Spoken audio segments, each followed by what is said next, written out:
Are you standing?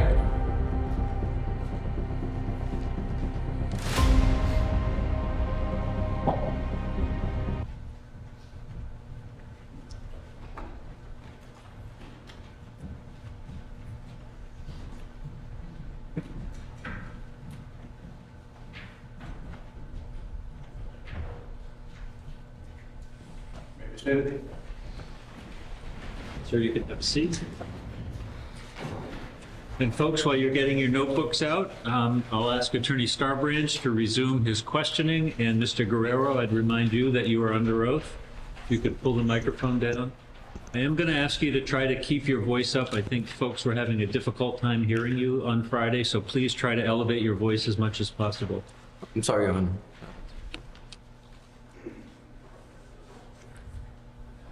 Go ahead. Second, good morning. Good morning, sir. I'm not entirely sure where we left off on Friday. But I'm going to start with a couple of text. I want to ask you some questions about when you remember the first time that Rachel Nunes told you she loved you. Remember what day it was? It was around November You know what day November was? 9th. It's possible November 19th. Well, it was, I remember there was a 9 behind. It was 9 something.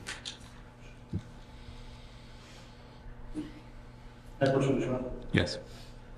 I'm sure now what appears to be a text message. It looks very similar to the text message that's been admitted already. Do you recognize that conversation? Yes, sir. And who's in the conversation? It was between Rachel and I.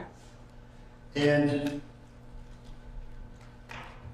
what does it say about how she feels about you? That she's starting to, love me.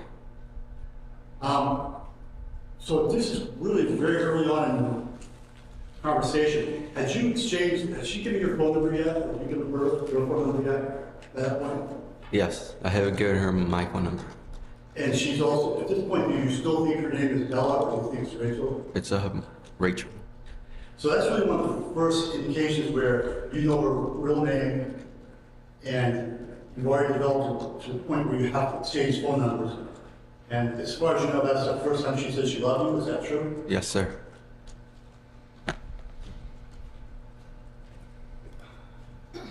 How old were you at that time? It was in November. How old were you? 20, sir. What's your birthday? March 7th, 2001. It's 20, about 6 months at that point? 8 months? Yes. When she told you she loved you, how did you feel about that? I was starting to feel a bit happy. How are things, well, check. I'll move that, Mark, this is here. Is there any objection? Yes.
I want to move now to December 7th, talk about December 7th also.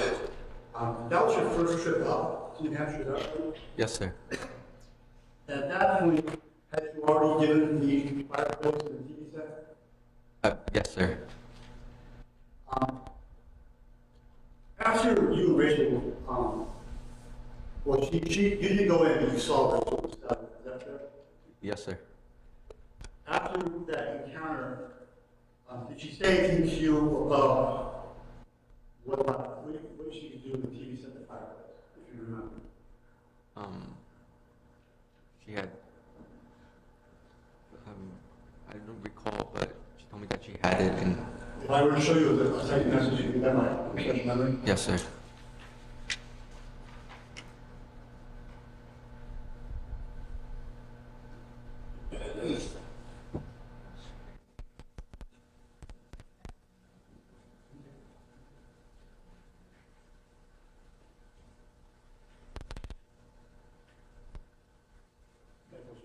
Yes.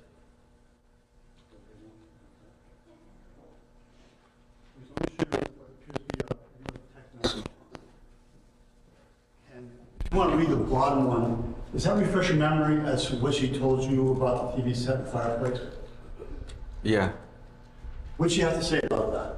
that I could have it back. You have them back, right? Yes.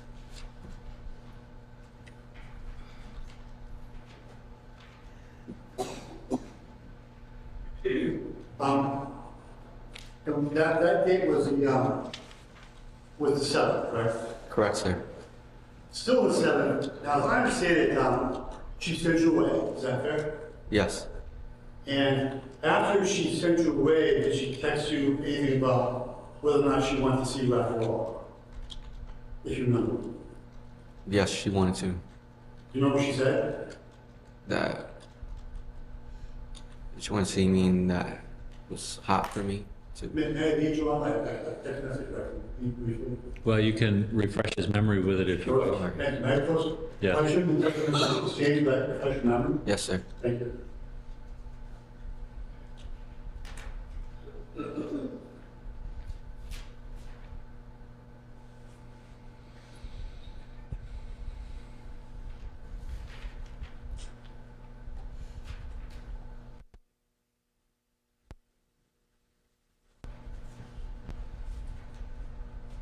Should now appears a text message between Rachel. There's 2 pages you want to take a look at.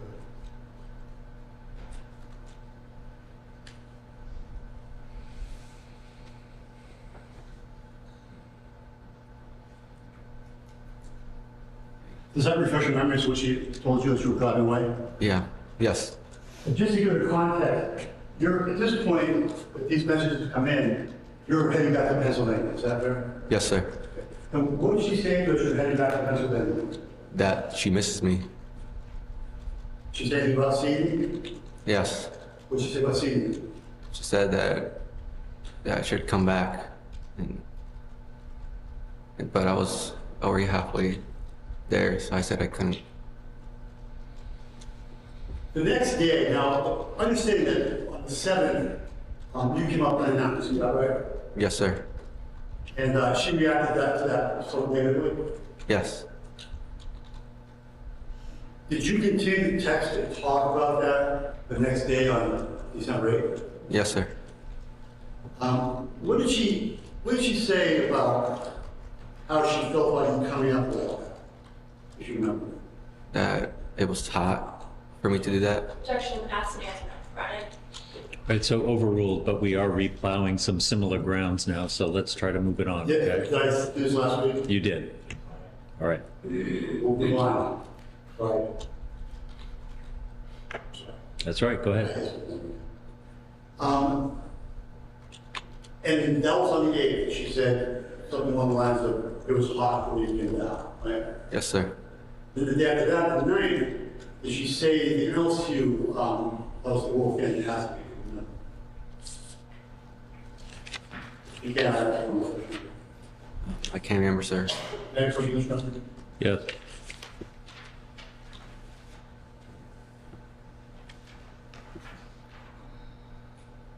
We already went over this as well, so I reject.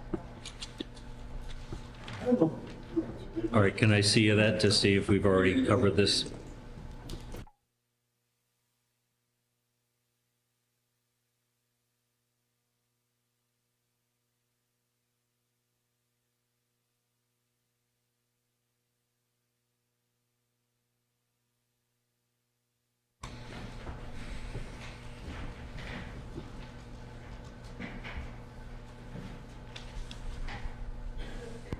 Now, Mauricio,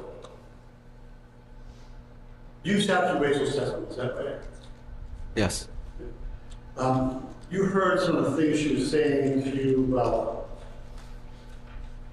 the nature of your relationship, Yes. and she had a way of characterizing this sort of obsession. Remember that at all? Yes. If I were to sort of feedback to what she said, she's asked, was there ever a time that you wanted someone to behave like he behaved, like follow you, be obsessed with you? She said, yeah, there were definitely some weird tests and stuff. Is that accurately summarize what was going on? Yes. Then she goes on to say, I don't know, I think it was just, I want you to be obsessed with me and do all this stuff, but I didn't mean it. Do you remember she talked about that? Yes, I do remember. Did you know that she didn't mean it? I thought she did mean it.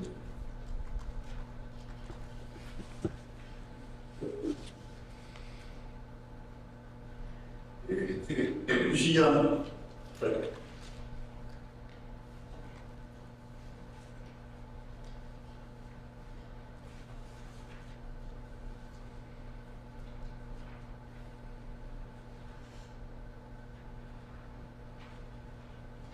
Michelle, I have no further questions.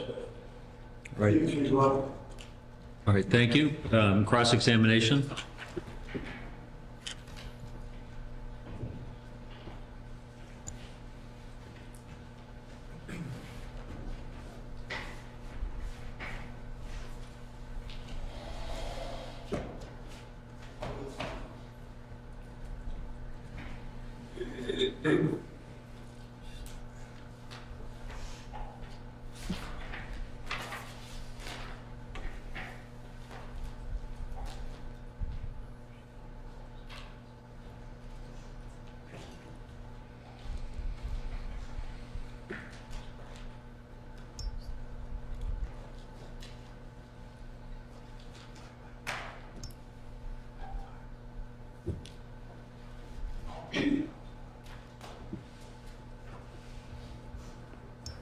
Morning. Good morning. Do you want me on water? Can I have some more, please?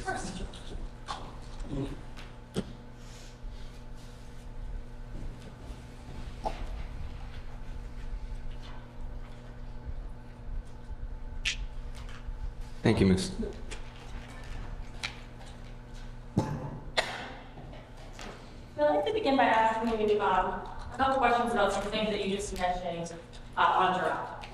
And one of them was Rachel telling you that you can have her fireplace back. You read those messages? Yes. And you agree with me, she was offering for you to take that fireplace and the TV back because she didn't like that you just came up there. Yes. Okay. In fact, she said you scared me. Yes. And when you would come up on the 7th unannounced, she reacted very poorly to that. Is that right? Yes, miss. In fact, she said, don't ever do that again. Yes. And though she was saying, well, now I wish I had seen you, maybe you should come back. Or sorry, I think you said, I wish that I had seen you. You said, should I come back? And she said, no.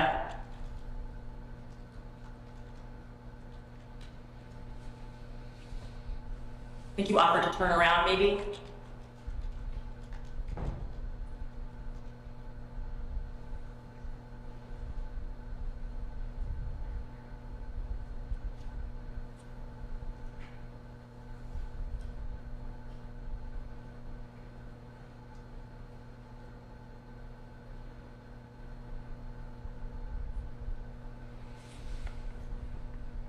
Yes. Now, I want to go back to something that you were talking about on Friday. You had said that it was your belief that you thought Rachel wanted to break into her house. Yes. So your claim to this jury is that all the entries you made to her house, you thought were okay. Yes. But you'd agree with me that in the 3 months that you and Rachel had been corresponding, she never once invited you into her mother's house. No. And if not for breaking in, you probably never would have been invited. Objection. Sustained. Did you have any reason to believe that Rachel would invite you into her mother's house?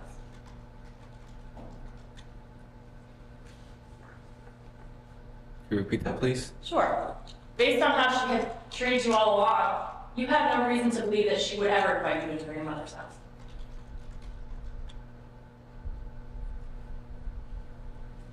Well, she... Sorry.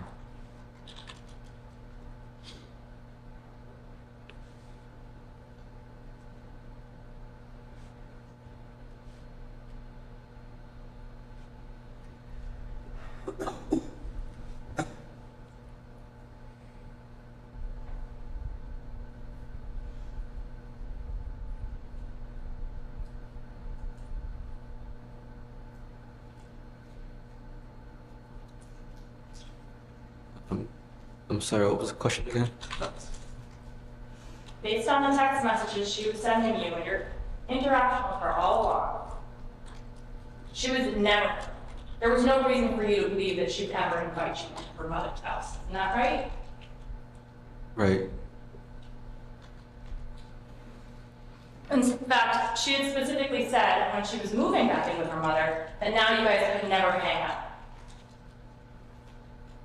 Yes.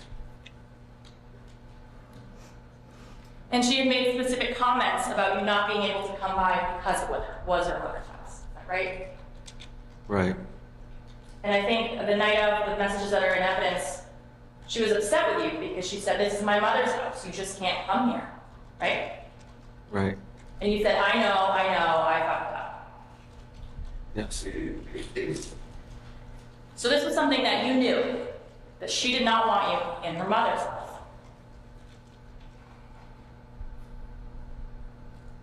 Yes. We covered that she didn't invite you in. But you'd agree with me that in nowhere in any of the messages between the two of you, she ever invited you to, or asked you to break it. Talk about it, but talk about things like that. I heard you talked about it, but I couldn't catch the rest. We talk things like that. It's similar to things like that. We talked things like that. She never said, "I want you to break into my mother's house." No. And the detective flat out asked you if she had ever invited you in, and you said no.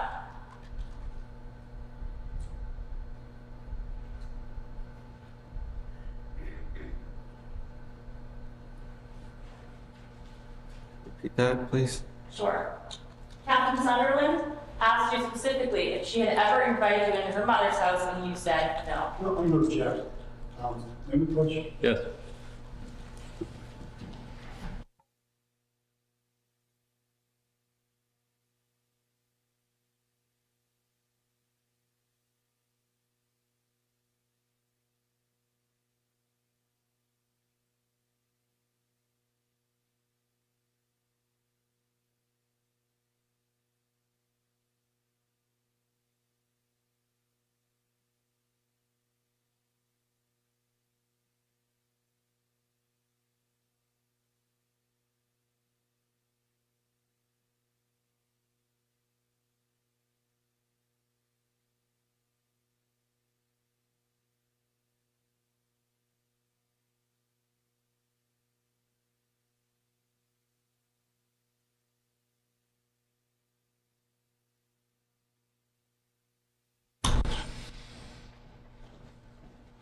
My question was, Captain Sunderland had specifically asked you if she invited you in, and you told him no, right?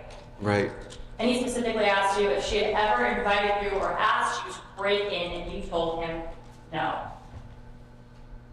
That is right. You never mentioned to him that you had talked about some sort of mutual break-in. I'm going to object from the question. I'm trying to see. All right, can you rephrase? Sure. During the interview that you had with Captain Sunderland, he gives you the opportunity to tell your side of the story. You never mentioned to him anything about thinking she wanted you to break in.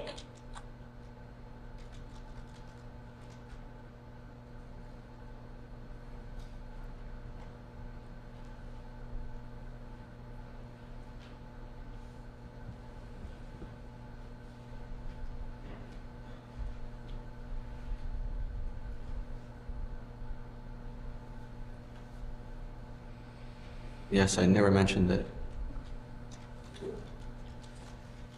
Your claim is that you thought she might have wanted this. But you agree with me, breaking into someone's house is a pretty dangerous thing, right? Yes. For instance, if she didn't know that it was you, she could have hurt you in some way. Object words. Well, it is speculative, so sustained.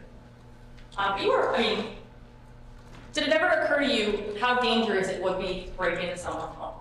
We object. Any new question? Yep. Come on up.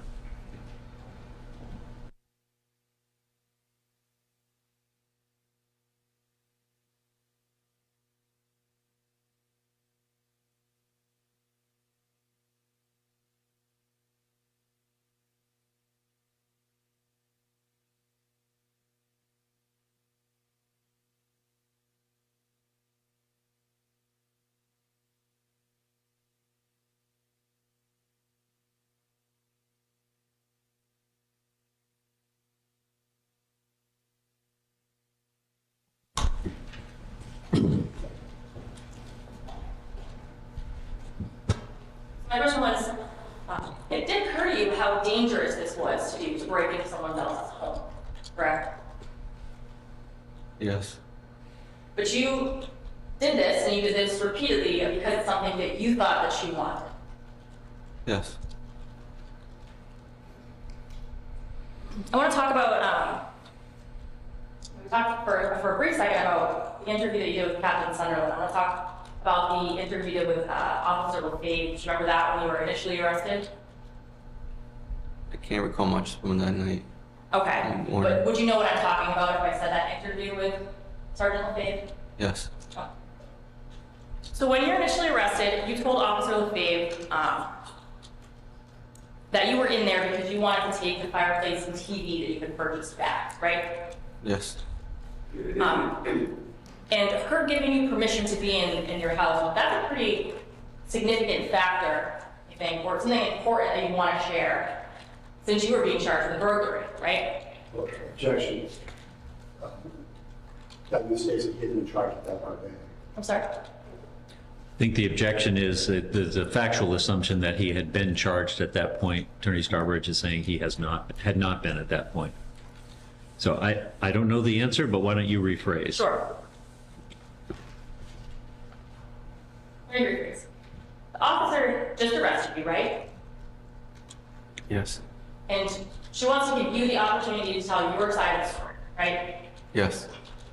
And you don't mention anything about her giving you some sort of permission to break in.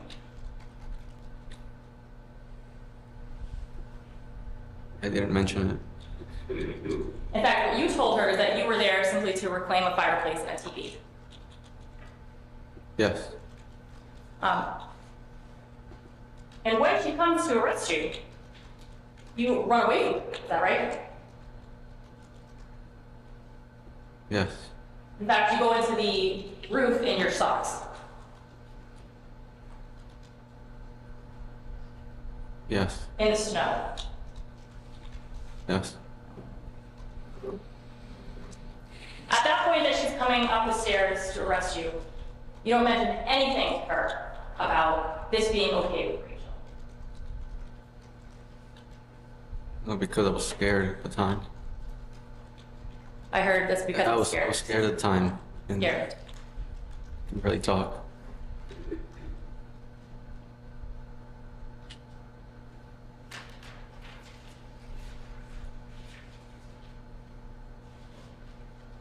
I want to talk for a minute about the note that you wrote when you were in with Captain Sunderland after you had given your interview. Remember that? Yes. And that was a letter to Rachel, right? Yes. And that letter starts off with, I don't know why I did this, I'm so stupid, right? Yes. And this also says, what I did was a scary thing to do. Yes. I'm a horrible person. Yes. I made your life miserable by doing this to you. Yes. I didn't mean for this to happen to you. Yes. You'd agree with me that nowhere in this note does it say, I thought that you would like this. Yes. Nowhere in this note was, I was doing this because I thought you'd find it sexy. Yes. Nowhere in this note does it say, I thought you'd be happy. Yes.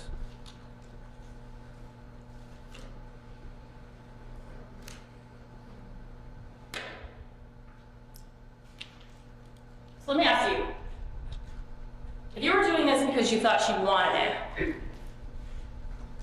you were doing this to make her happy, is that right? Yes. And you thought that when she found out about you breaking in, that she'd be pleased. Yes. Well, so I want to go back to the January 20th entry, okay? You'd agree with me that after the January 20th entry, you never, I'm going to object. Again, if this refers to the facts or not, that means. Please come forward.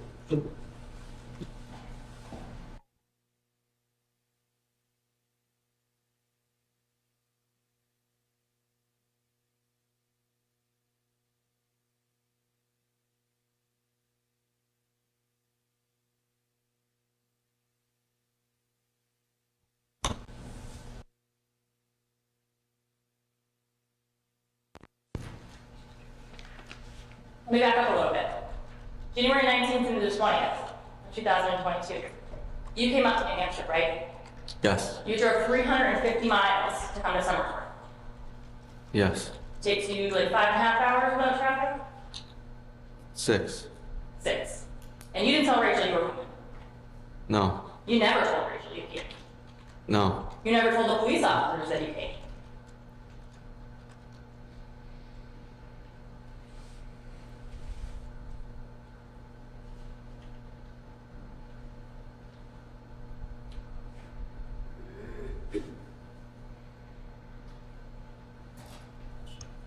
I can't recall if I did or not. Well, you specifically asked when you came up in January. You mentioned the 10th through the 13th, but you never mentioned the 20th.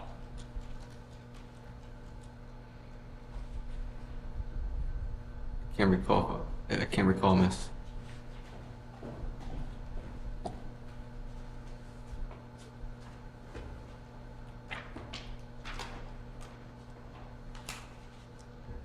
This is page 23.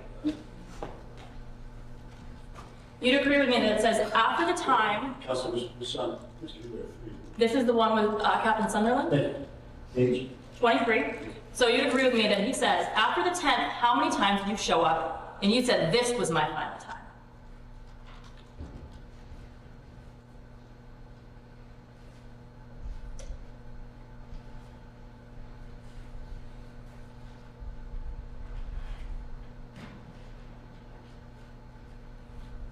What was the question? Sure. You never mentioned to Captain Sunderland that you were here on the 20th. No, I did not.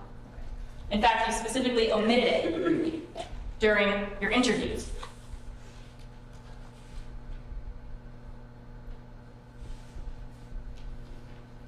I did. But you were here on the 19th and 20th, right? Yes. Yes. And while you were here, you came in through the back barn window into Rachel's home.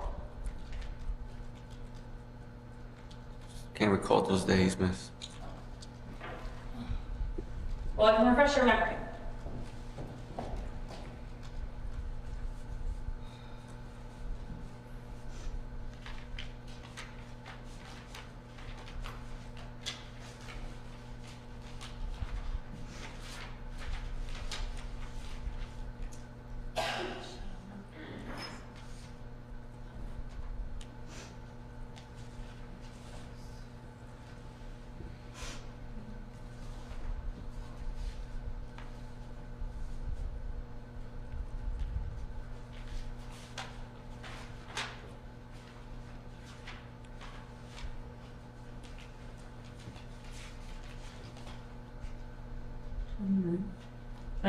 Oh,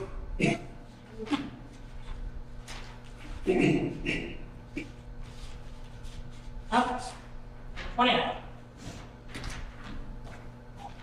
This is a poem you took, sorry, a picture you took of a poem in Rachel's back barn, right? Right. Okay. And that's a picture you took of a poem that she had written in grade school. Right. And you took that photograph on January 20th, 2022 at 3:28 in the morning. Can't remember taking that picture. You can't remember taking that picture, but you remember something significant like breaking in, right? No. Can't remember that much from those days. And you can't remember that much from the days.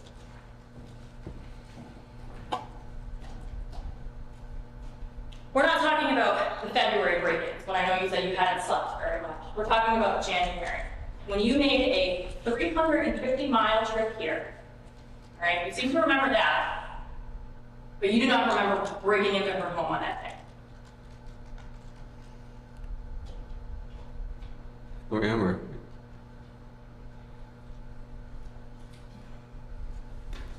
Do you have any reason to believe you didn't break into her home in January?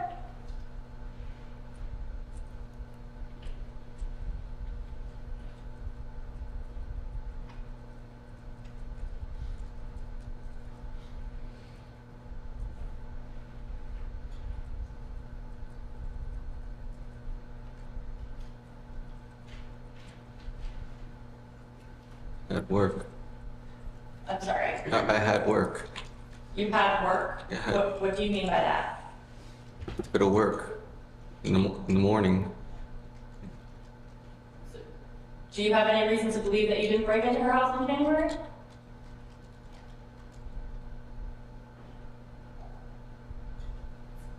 No, miss. I'm sorry. I missed that. No, miss. Okay. And in fact, we saw the video together of you sticking your arm in with your phone to see if you could open that window, right?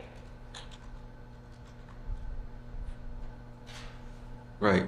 And that was in an attempt to get into her home.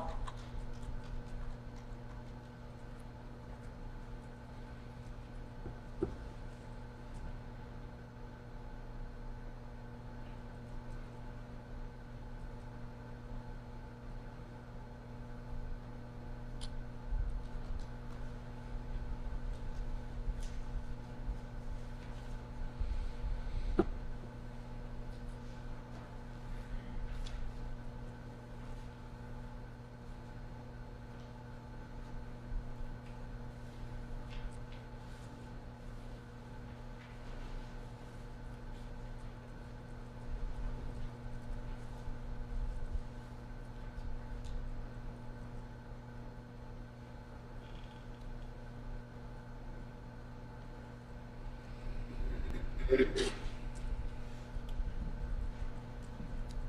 you repeat that, please? Sure.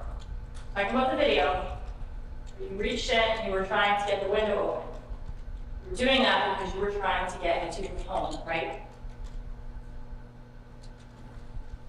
Right. And you ultimately did get into your home, right? Right. And once you were in her home, you went through her blue or red tub and you went through her items, right? Yes. And you photographed a poem that she wrote in middle school, right? Yes.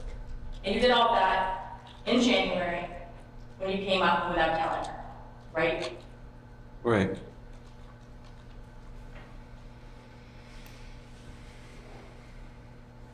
And are you also saying that you did that January break-in because you thought it was something that she wanted, Yes. but you never told her about it? Yes. All right, let's move into the February break-ins. When you broke in on February 7th, it was still dark out, right? Yes. Okay, so Rachel, her mom, Weston, they were all still sleeping. Yes. And I think you said that you broke in that time by coming in through the window. Yes. And that's after you had tried to pry a bunch of windows open, right? Yes. And in doing that, you damaged several of the windows, correct? No, we just marked the marks. Right, I mean, now gouges in her wood, so you damaged the windows.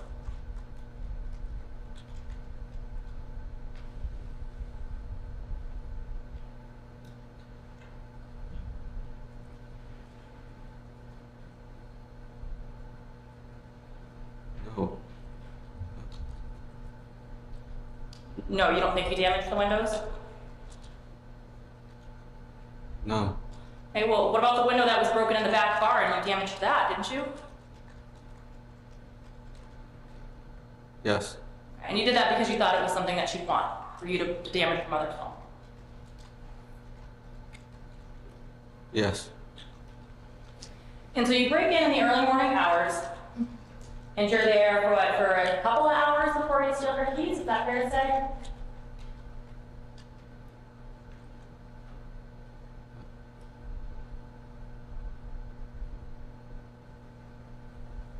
I don't know. Okay, well, you'd agree with me that that you're getting there around like 4 in the morning, right?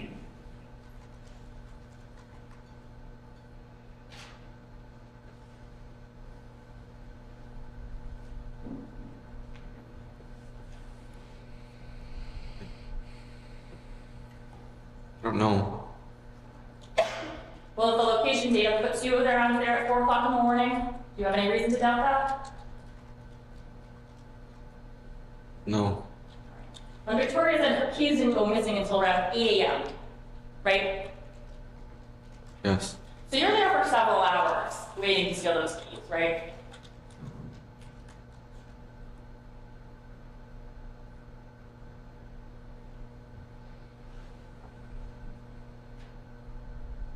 Yes. And are you hiding in the attic at that point, or are you in the back room area?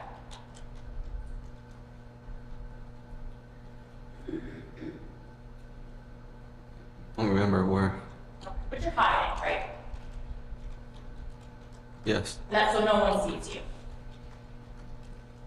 Yes. Because you think this is something that she wants. Yes. So her mother comes, that she moved her car and put the keys on like the counter or the couch area, and then you come out and take them. Is that right? Yes. And that's after she like goes upstairs or goes into the other room? Don't remember. Okay. Well, she's still there when you take your keys, right?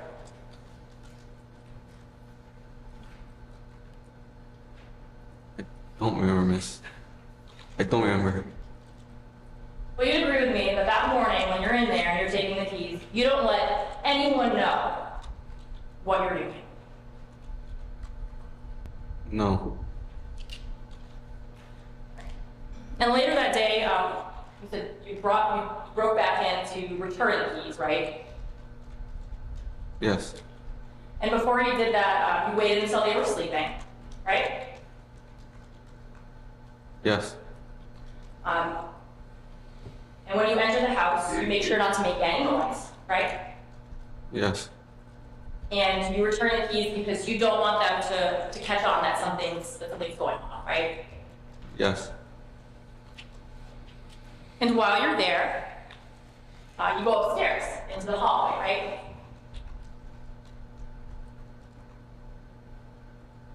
Yes. And you take Rachel's underwear out of the hallway storage area. Yes. And this is all while they're sleeping. Yes. And you're doing this because you think it's what she wants. Is that what your claim is? Yes. And you'd agree with me that at no point during that second entry, when you're returning the keys and you're stealing the underwear and the photographs, you never tell anyone that you're there, right? Yes. In fact, you're doing things to make sure that they don't catch you there, right? Yes. Like coming in at night, right? Yes. Like tiptoeing around the house, right? Yes. And returning keys so they don't notice anything is going wrong, right? Yes. And the next day, the 8th, it's just like after you're coming back with McDonald's, you come back, but this time it's daytime, right? Yes. But you make sure that there's no one home before you go in on that occasion, correct? Yes. You know what Rachel and her mom tried at that point, right? Yes. And you make sure that there's no cars in the driveway when you go back into that house, right? Yes. And at that time, you have some food with you, right? Yes. And you have some drinks too, right? Yes. And you store those in the attic at that point for later. Yes. And that's because you know you're coming back, right? No.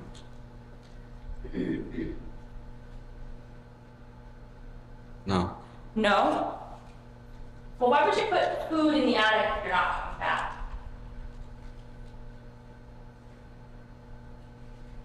I don't know why. Do you agree that it would be much easier to just take the food with you?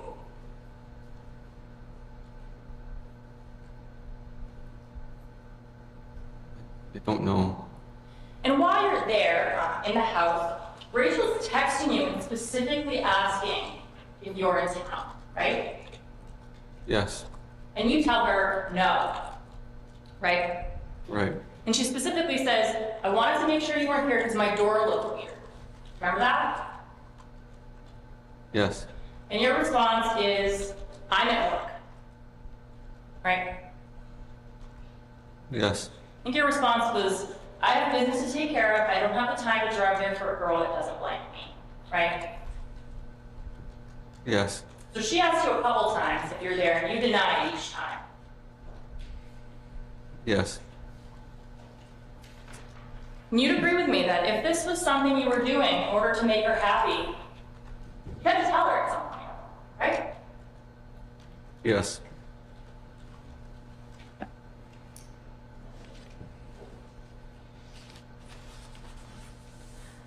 And during that third time that you're in the house, eating the McDonald's, taking photographs and videos of her bedroom, you do not let her know that you were there.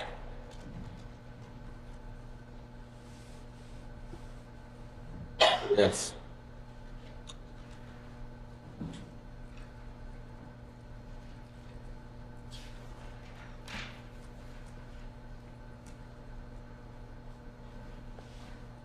And the final entry during that time frame, the early morning hours of the night. Again, you wait until everyone's sleeping to come in, right? Yes. And you'd agree with me that you even texted and called her to make sure she wouldn't wake up if you came in, right?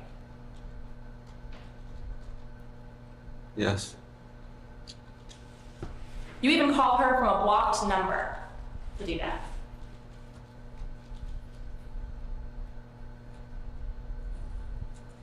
Is that right? Yes. So you wait till everyone's sleeping, and you go in around 2 a.m. Is that fair to say? Yes. And you're in there for like roughly 2 hours. Is that right? Yes. And during the entire time that you're in her house, you never once wake her up and tell her, hey, guess what, I'm here. No. In fact, you're making efforts to make sure she doesn't know you're here. Is that right? Yes. Did you take your shoes off so that you don't make much noise? Did that? Yes. And when Rachel does wake up around 4:15, you bolt out of there, right? Yes. And when she texts you, are you in my fucking house? You don't respond. Yes. You don't go into her room and say, yep, it's me, surprise, aren't you happy? Do you?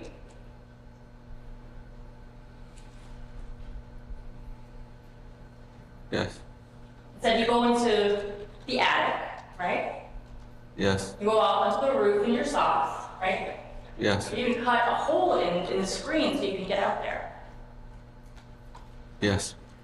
And so isn't it true that you really didn't actually believe that she wanted you there? No, I did believe she wanted me there. But just don't know what she wanted from me. Well, you're doing something very drastic, like breaking into her mother's home, right? Yes. Wouldn't you want to be sure?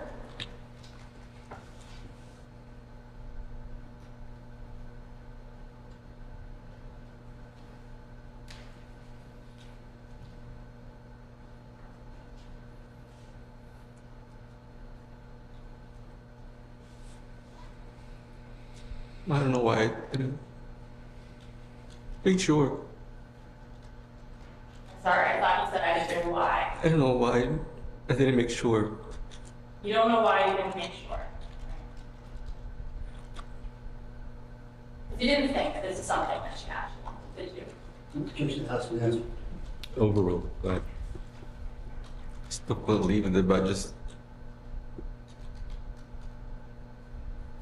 I believe she wanted me to do it. You weren't made it fair to say, Mauricio, that you weren't thinking at all. Wasn't thinking, I just thought that maybe she would be happy.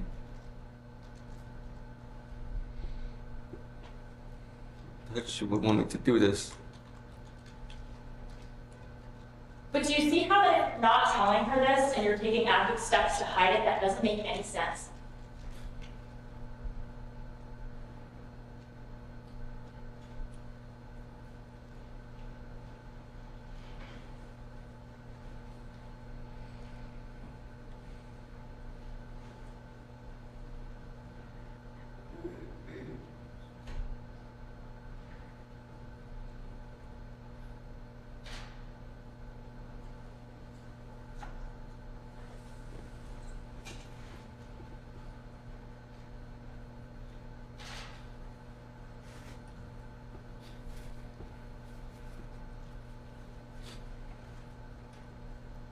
Could you repeat that, please?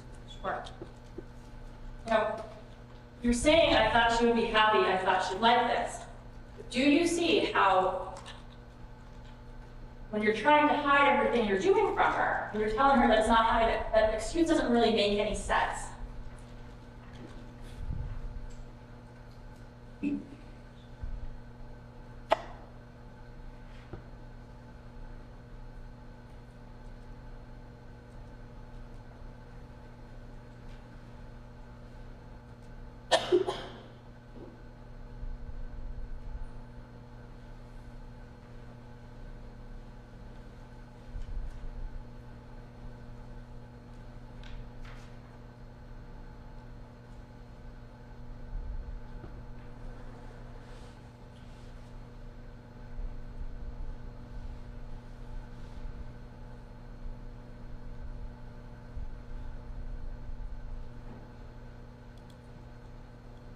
I'm sorry.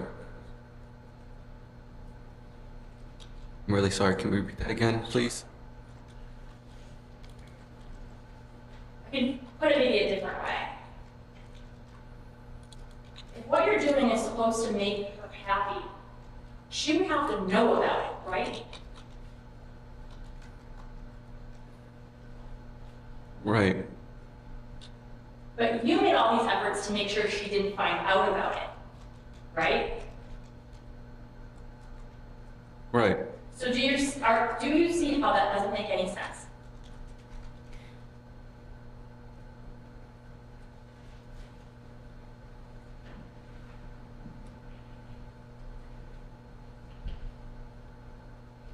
Right. All right, I want to switch gears now, and I want to talk about the times leading up to breaking into the legal code, okay? It'd be fair to say that every time that you came to see Rachel, You didn't warn her first, right? Right. These were all like unannounced visits, correct? Correct. And I'm going to read some dates, and you tell me if you think they're correct, okay? So you came up on January 6th, 7th, first time, Correct. and then again on January 11th. Correct. Were you there for more than one day on the 11th? Just a couple hours. Okay. And then you have the 22nd, excuse me, December 22nd. Yes. I'm not sure if it's a January, so we have January 6th, December 6th, December 11th, December 22nd. Okay, those are the times in December, right? Yes. And it's on the 22nd that you have sexual intercourse, right? Yes. And then you come up on January 10th, right? Yes. And you're there for a few days on that occasion, right? Yes. And then we went over the 20th when you broke into the bar. Yes. And then finally on February 7th, right? Yes. Okay, so that's a total of 6 times you came up unannounced. Yes. And during this roughly 2.5-month time frame that you're communicating, you never once made actual concrete plans to come up with her, right? No. And of those unannounced visits, she only saw you twice, right? Right. You never waited for her to make these concrete plans with you before you came up, right? Right. And that's because you knew that if you waited for her to make plans with you, it was never going to happen. Objection. False stipulation. Overruled. That means you couldn't say that much. Can you repeat that, please? Sure. The reason that you would come up unannounced rather than wait for her to make plans is because you knew that was never going to happen, right? No. She would tell me to want to see me. Right. But you never made concrete plans like, I want you to come up on this day and visit me, right? Right. And you knew that if you were waiting for that to happen, that it would never come. No. Well, that's why you came up unannounced, right?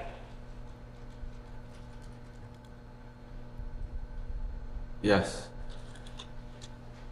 Well, you testified that you thought that Rachel was manipulative. Yes.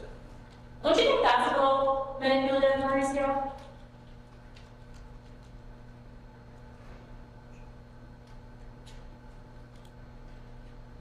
No. You don't think that coming up unannounced, rather than waiting for someone to make plans with you, maybe makes them feel like they have to?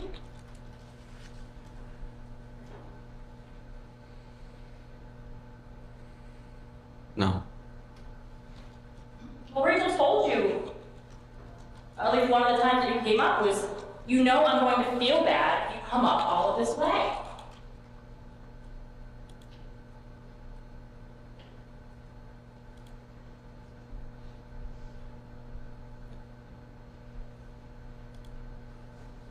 I don't remember that. Well, you knew that she felt guilty when you would come up, right?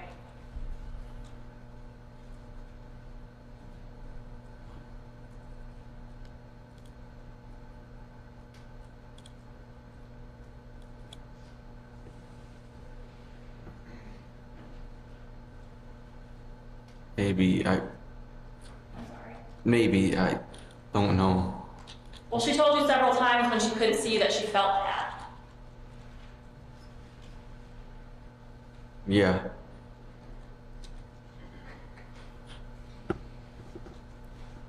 And you'd agree with me that every time that she showed up unannounced, other than the times that she agreed to see you, she was not happy that you did that. Yes. And in fact, each time you came up unannounced, she told you not to do that again.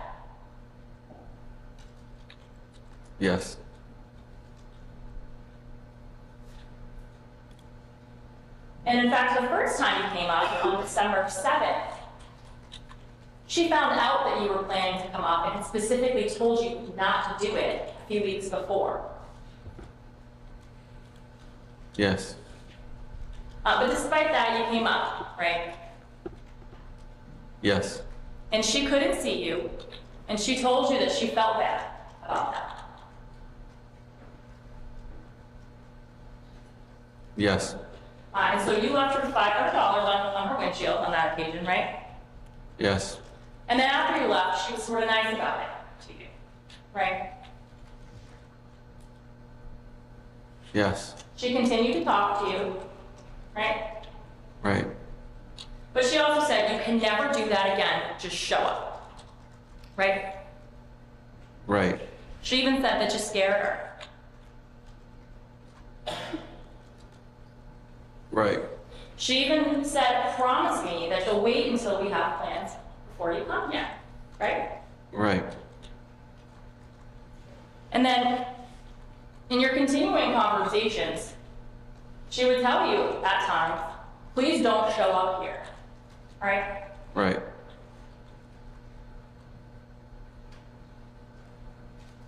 And every time that you indicated that you might come up, she would say, don't, right? Right.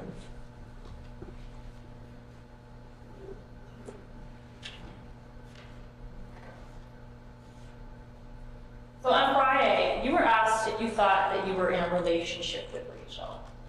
And you said yes, right? Yes.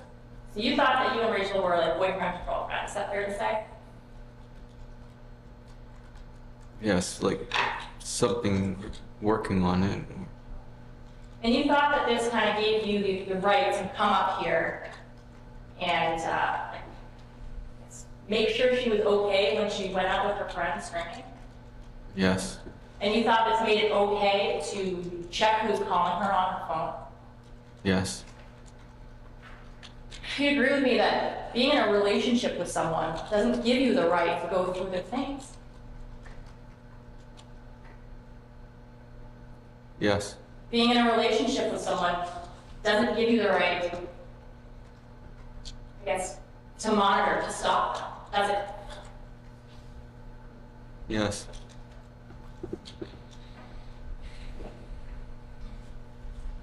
And you agree with me, Martha, that in nowhere in any of your conversations does she ever refer to you as her boyfriend?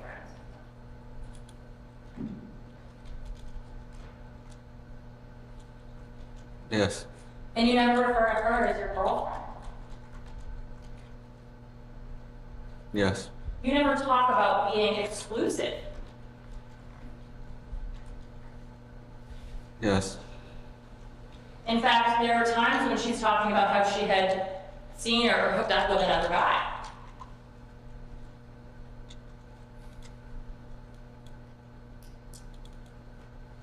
Can't recall that. Well, in the 2.5 months that you guys are speaking, you never met any of her friends, did you? No. You never met her parents, her brother. No.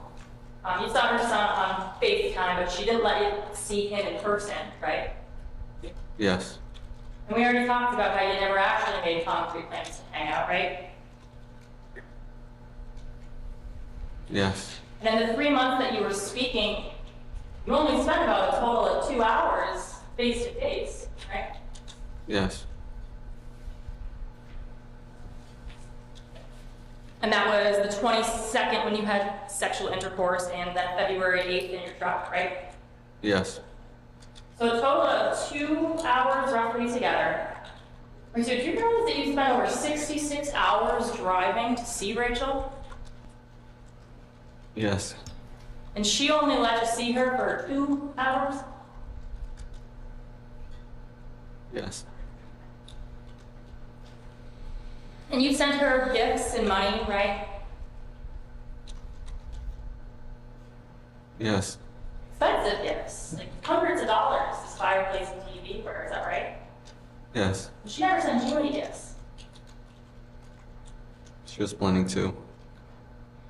She never drove out to Pennsylvania to see you. No, she never did.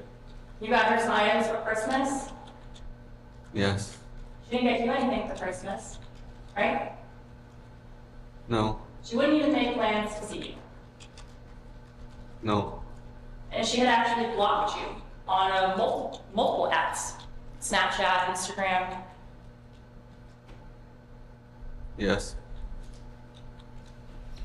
Mauricio, isn't it true that you wanted to be in a relationship, but you weren't actually in one?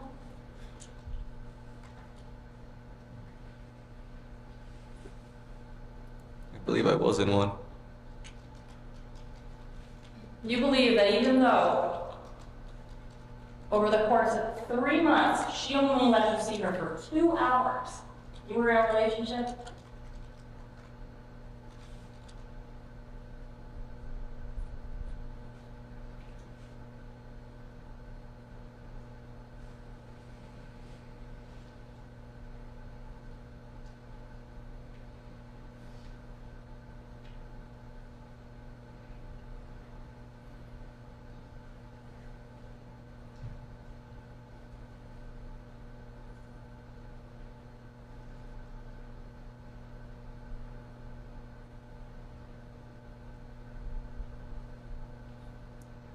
This felt real to me.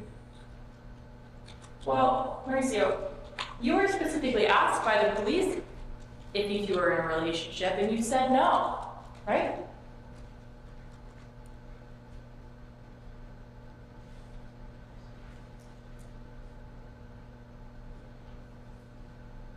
And it was... Can't remember what I told them. Well, Officer LaFayette specifically asked, are you two in a relationship? And you told her, at this point, I don't know, it's always just a complicated thing, right? Right. And Matt Burrell, who spoke to you later that day, said you guys never really had a relationship, you just talked. And your response to that was, I know.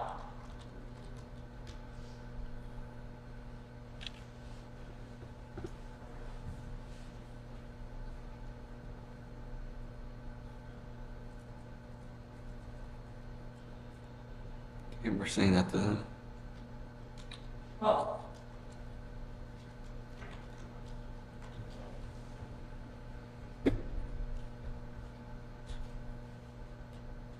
on Friday, put a lot of blame on Rachel for how you felt during that period, right?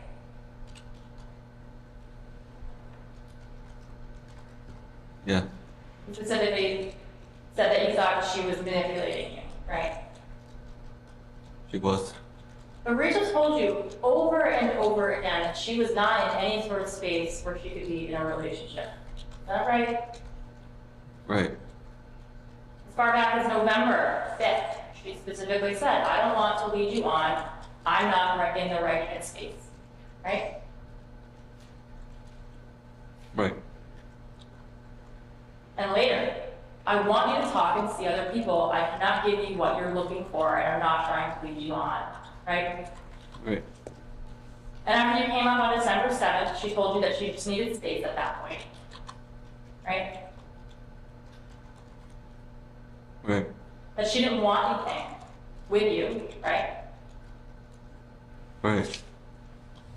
And again, in early January, she's reaching out saying, I don't think that we should talk anymore, right? Right. We can't do this anymore. When you came up on the 10th, right? Right. So she made it, I guess, clear on at least some occasions.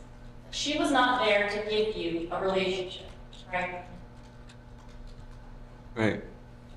And in fact, it was really when she was drinking that she would be nice to you, right? No, not all the times. Well, you told Captain Sunderland during the interview about what you had with Rachel, right? Right. And you said, at first she would be like, I want you here, come over, and stuff like that. And then it'd be like when she was on her phone, like when she was drinking. And some of the times I couldn't tell because I don't know her when she's snapped, like drinking, right? Right. So you knew when she's saying these things to you, how she'd have been drinking, right? Not all the time. Driving. When she's doing something else. No.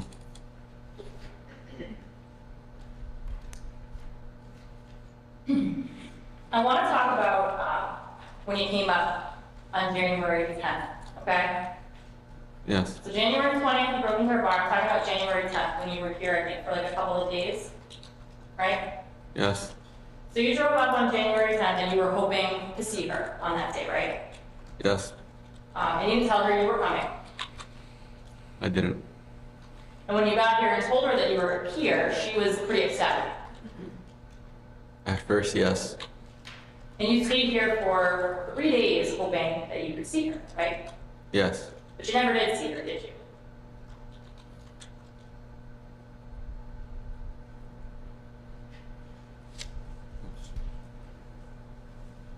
We were planning to, but at the end, no. I think you had maybe, or she had maybe said that she was going to meet you for coffee or something, right? Yes. And then something came up and she couldn't, right? Yes. I took to Sunderland, or Captain Sunderland asked you specifically about that. Remember that? Yes. And he said something like, maybe she's making excuses and didn't want to see you. And you said, most likely yes, right?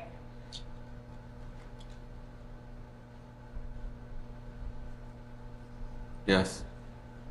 And after you came up for that period of time, she tries to kind of end things, right?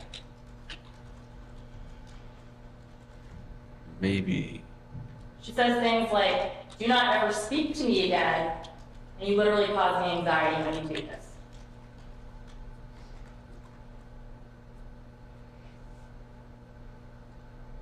Yes. And it's at this point, after the 13th, where the two of you kind of stopped speaking for several days. Do you remember that? When was it? Sorry, excuse me. Sorry, it's after you came up from January 10th to the 13th, you guys stopped speaking for a period? Remember Yes. that? And at that time, you drive back home, back to Pennsylvania, right? Right. And I think what you had said on the rec was, I was done at that point, right?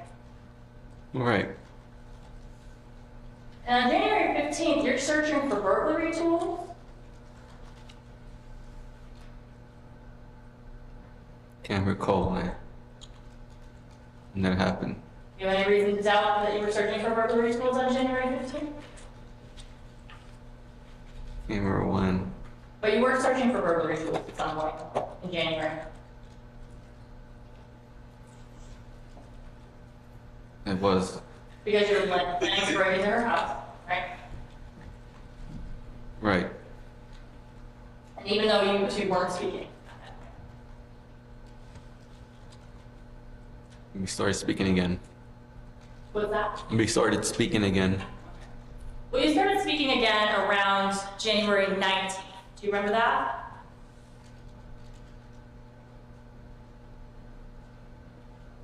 Somewhat. Well, that's when she gets a hold of you because she had some concerns about you hurting yourself. Do you remember that? Yes. But after she reaches out and you start talking again, she makes sure that you're okay. She says, I still don't think we should talk.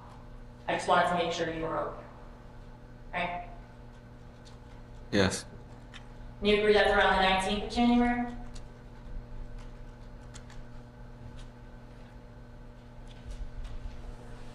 Don't know.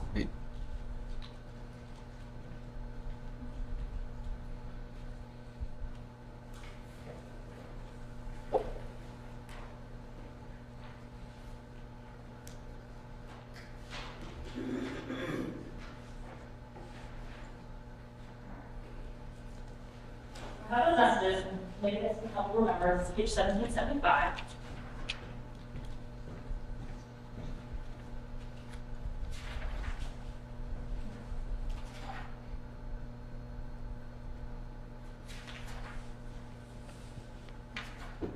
So I agree on January 19th. She's saying, I have to block, okay, I have to block you now, right? Yes. And you're telling her, can you make me a promise, right? And she says, what is it? And you say, and if and when you find a man for you, please make him treat you with respect. Don't ever let anyone tell you that you ain't shit, and don't take shit from anyone, and find someone who loves you, and you love him back, and be happy, okay? And that's on January 19th, right? She says thank you. You too. You say, I'm glad we got to talk today. I hope we can talk later again in the future. And she says, okay, goodbye. That's on January 19th, right? Right. She says, take care of yourself. You say, goodbye, Rachel, I'll still love you. Please take care. And then that's the end of the messages on January 19th at around 5:30, 17:34, right? Right. The next one isn't until late on the 20th, right? When she asks if you're okay. Right. And in between two text messages, you came up and broke into her house, right? Can't recall. Can't recall. Well, you agree with me that those messages reflect that you weren't actually together at that point. We weren't.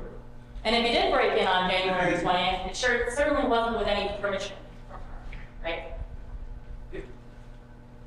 Right.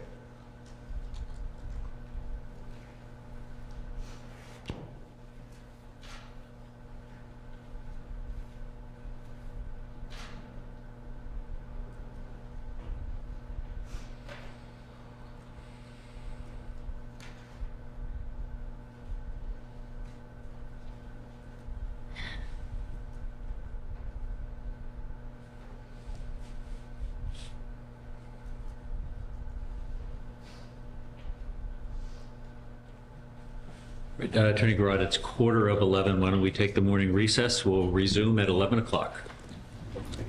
All rise.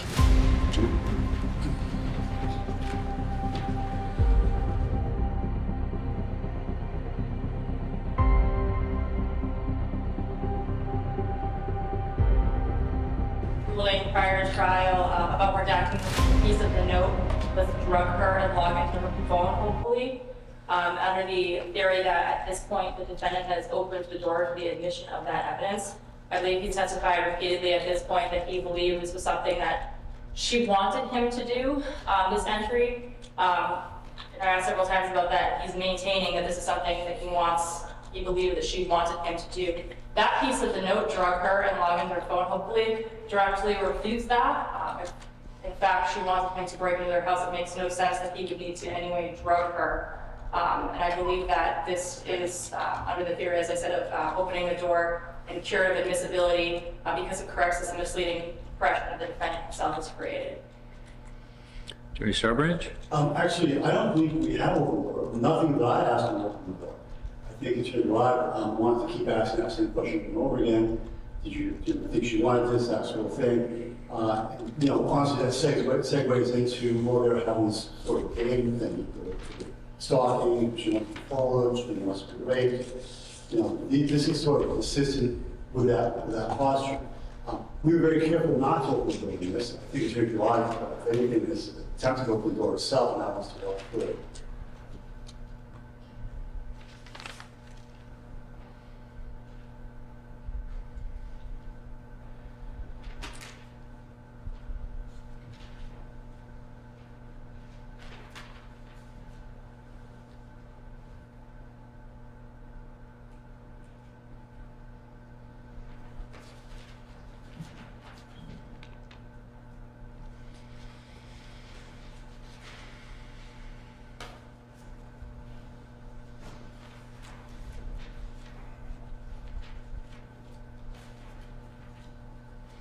I believe in my prior ruling excluding that evidence, I said that if the defense was that she had actually consented to the entry, then it might be admissible. Here, the defense hasn't not gone quite that far. He keeps insisting that that was his impression that she would want this, but not that she actually consented to it. So I don't think it's met the predicate under my ruling to reconsider. And also, even if it does, I still think it's so highly prejudicial that it outweighs any probative value, especially given all the other evidence that refutes either actual consent or what he believed to be consent. So the motion is denied. I didn't bring any children. Thank you.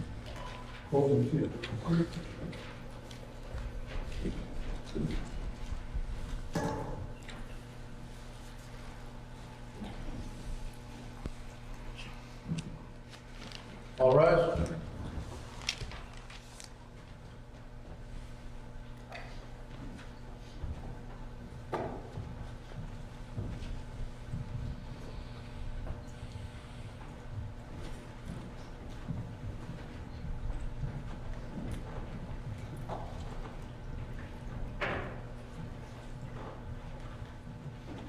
May be seated.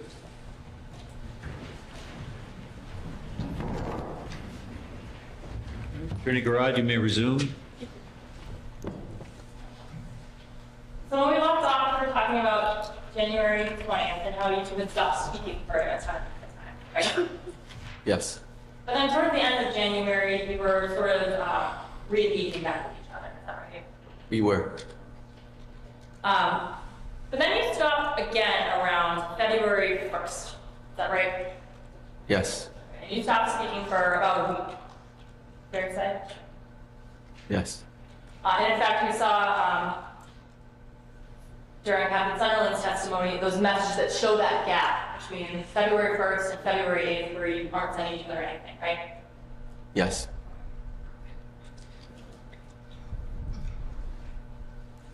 And then February 7th is when you come up to me, is that right? That is correct.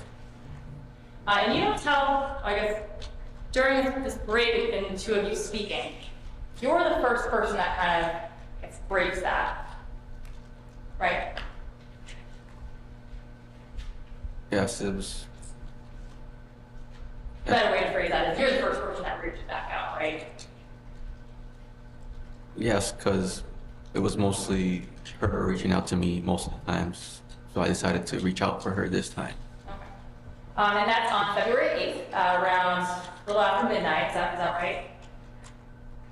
Yes. And you say something like, hey, right? Yes. And you follow that with, I'm sorry, I didn't mean to text you, right? Yes. And the first thing she says is, okay, don't show up here. Yes, but later on she would say that she misses me and wants to see me. Okay. But at that point, February 8th, she tells you, don't show up here, right? Yes. But you're already there, right? Yes. And you have been for like 30 hours, right? Yes.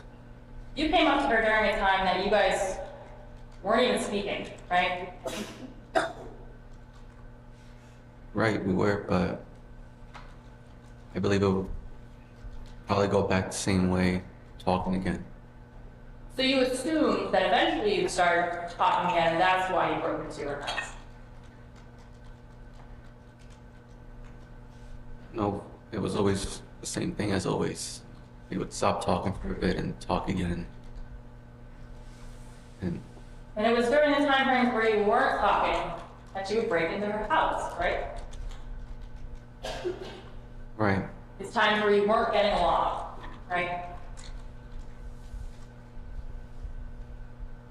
right.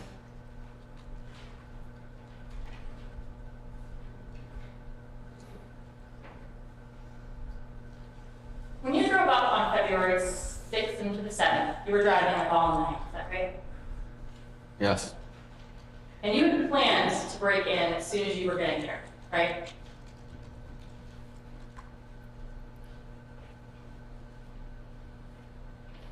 not really. Okay. Well, you came up with a crowbar, didn't you? Yes, In fact, you came up with 2 crowbars. You had a yellow one in your car as well, right?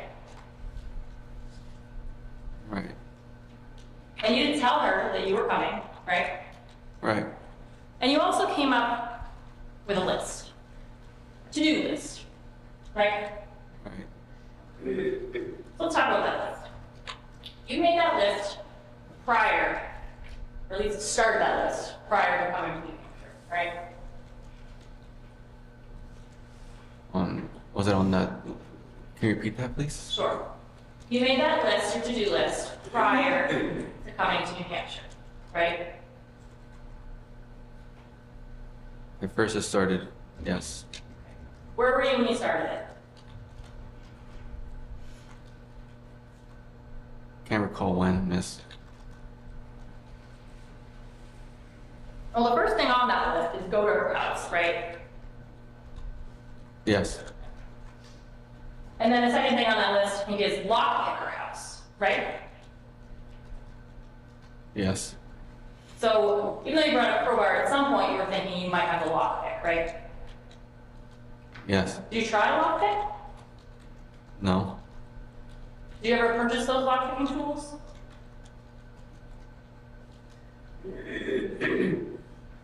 Can't remember. Did or not. Well, I mean, personally, lockpicking tools is a pretty significant thing. I remember doing that.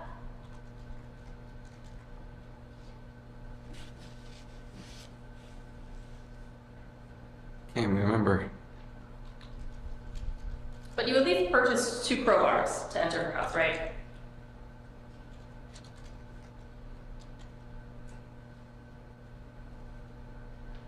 No.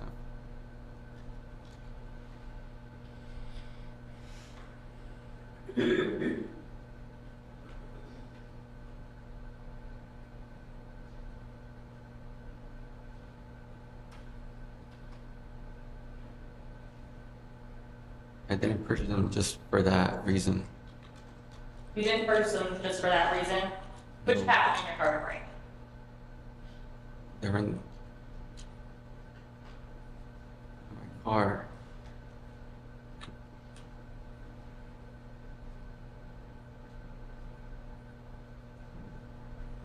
They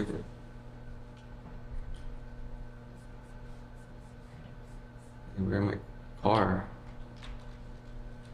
I'm sorry, They were in my car. you were in your car, okay. But you're bringing them up with you to use them to break into Rachel's house, right?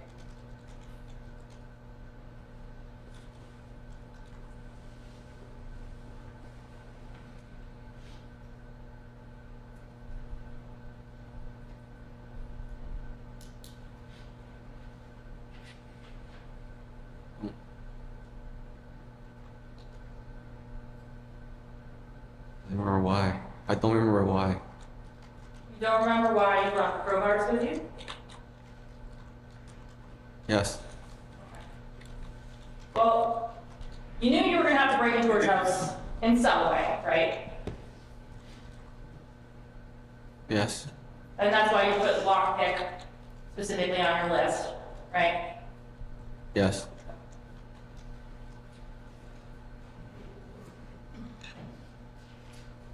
And also on that list, you have put a tracker on her car, right?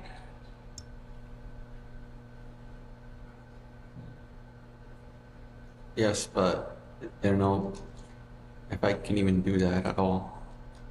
Wasn't sure if it was something that you could even do. Yes. Well, it was on your list. Hope you can do it, right?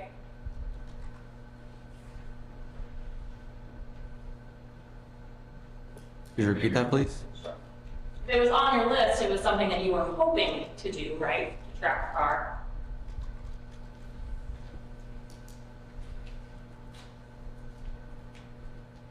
Maybe, but I didn't think it was possible.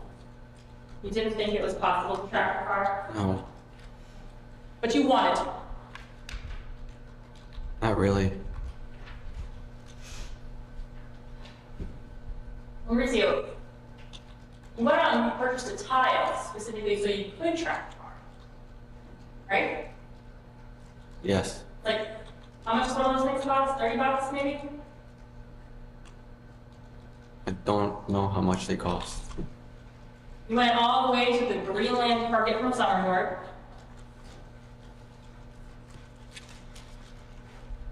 And you spent $19.99 on sale from $24.99 on a tracker to put in her car, right?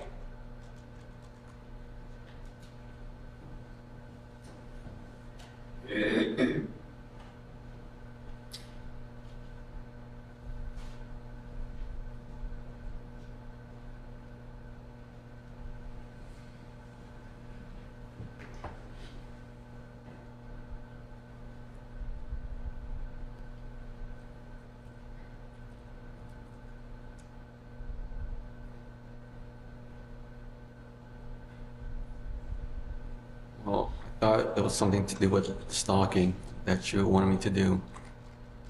So you did want to track her. Something that, with the stalking thing that you would want me to do. I think that she wanted you to do that. Well, yes, because she would want me to stalk her. We purchased blue masking tape along with that tile, right? Yes, And you concealed that tile so that she wouldn't know what it was when she found it, right?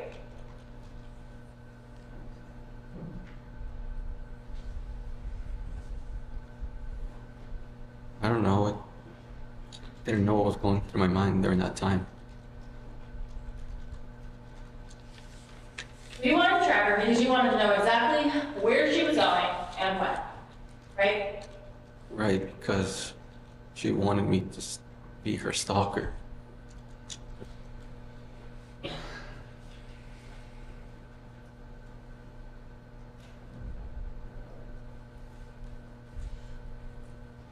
You also put on your list that you were going to get a copy of the key deed, right?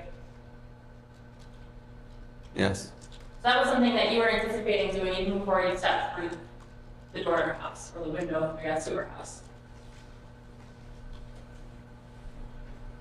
I don't, can't recall if I did or not. Well, if it's on your to-do list, it stands to reason that was something that you hadn't yet done when you put that on, right? I don't know. Just, Something that you were intending to do when you got here.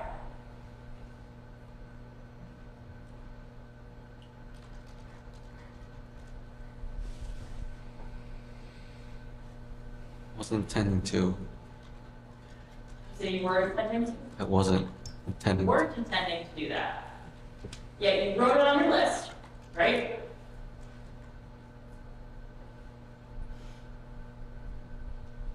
I did, but just didn't imagine this would happen. I didn't imagine it would be like that.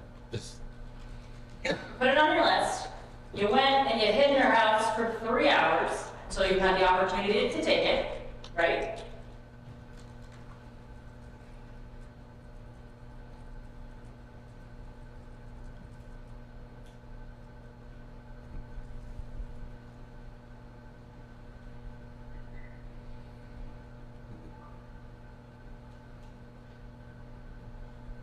could you repeat that, please? Sure.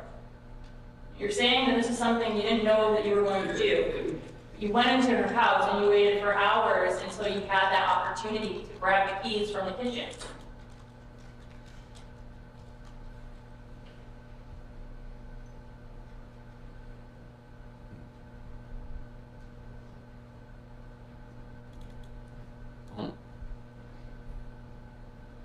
Don't remember, miss.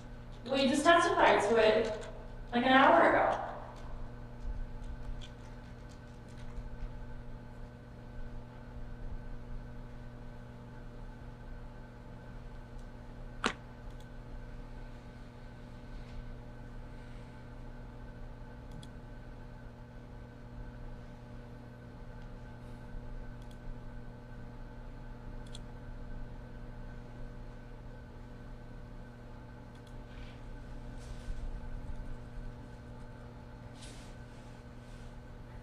So let me ask again.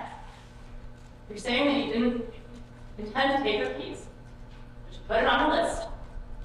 You waited for the opportunity, and then you ultimately took the keys, didn't you?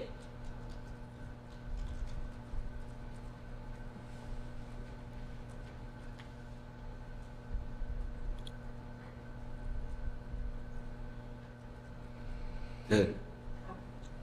So it was something you weren't saying. First, it was an impulse thought.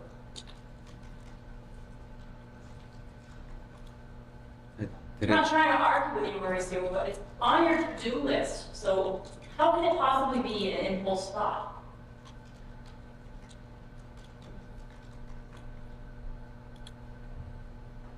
Just wasn't thinking straight. You also have on your list microphones or put microphones and stuff to hear her, right? Right.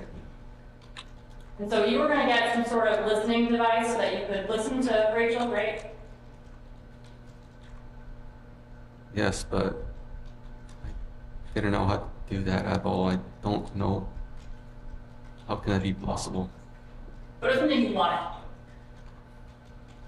Not really. It was. No. It was something you didn't want to do. No.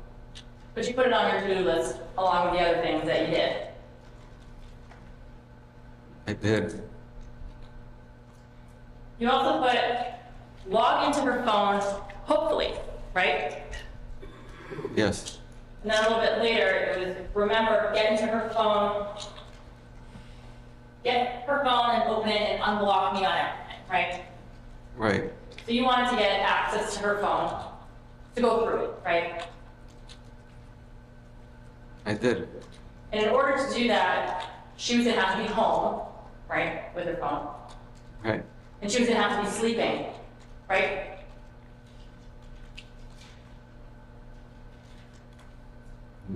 No. No. But you couldn't go through her phone if she was awake and there, right?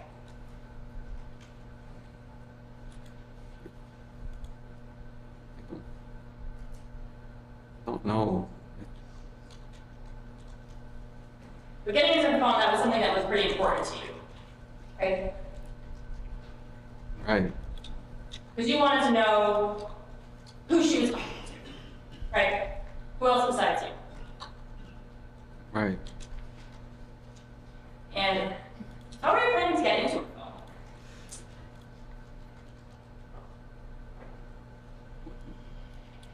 The next time we would hang out, I don't know, like talk to her, maybe? And that she, I guess, can you explain that a little bit more? I really don't know how, miss. Well, she had passed one to her phone, obviously, right? Yes. You checked that when you were there, anything? Yes. Did you try to guess things like her son's birthday, for instance?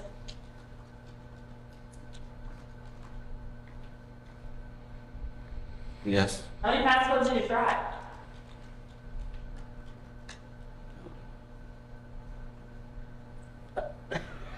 Two? And so that phone has the fingerprint, or was the facial recognition? I can't remember what one it was. Did you try to use your fingerprint to get it? No. Did you try to put it in front of her face to get it? No. Just some passcodes that you were unsuccessful with. Yes. But you did look at her phone and note who had been calling her, right? Someone was calling her. So even though you can't get into her phone, you're able to see that she has a missed call from that that number that ended 4346, right? Yes. And after you saw that, you opened your note and you wrote that number down, right? Right. Because you wanted to keep track of who was calling her at such a late hour. Yes. And you called that number yourself from a blocked number, right? Right. And you discovered that that was actually a man, right? It was. That was pretty upsetting to you, wasn't it? It kind of was.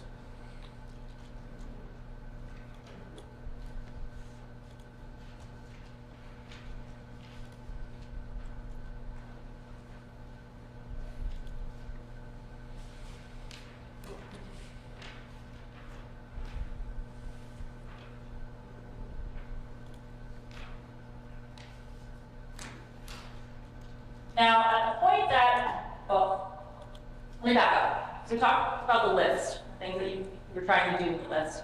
I want to direct your attention specifically to February 9th, okay? I need to to the 9th.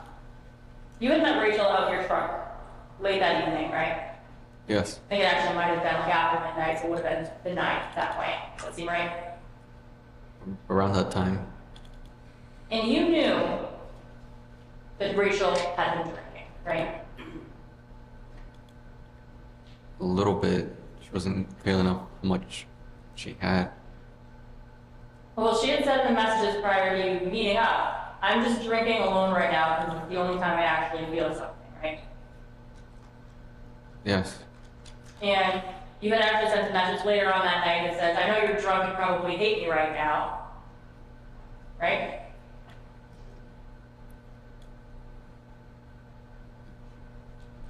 Was it after?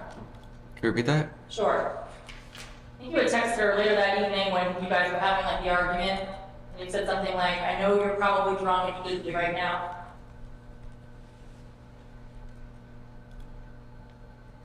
Yeah, that was after she saw me.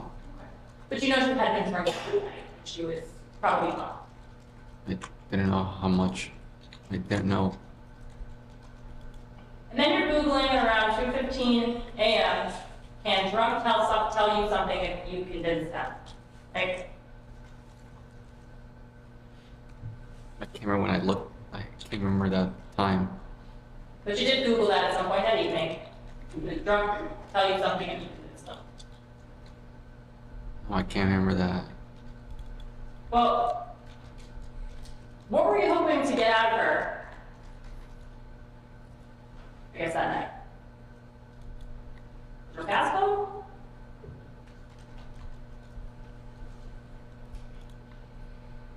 No,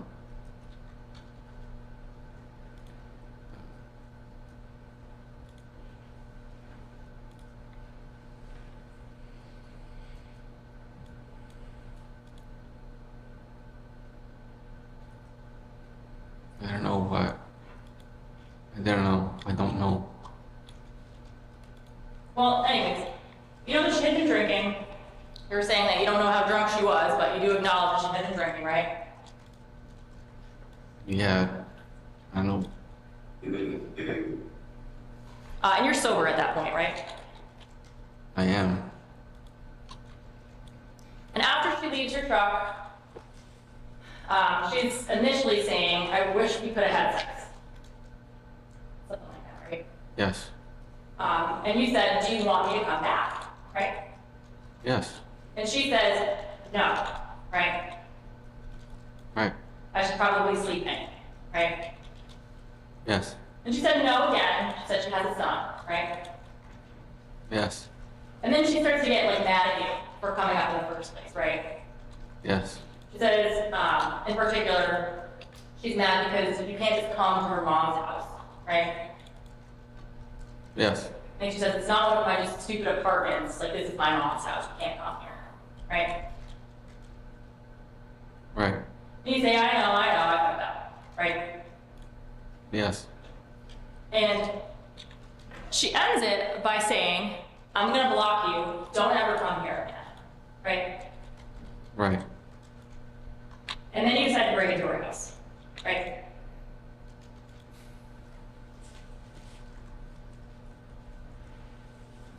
Can't remember what's going through my mind that time. Well, you said yesterday, or Friday, that you thought it was something that she wanted. And now you're saying you don't know what was going through her mind. It was a mix between the two. Something she would want or just don't. What?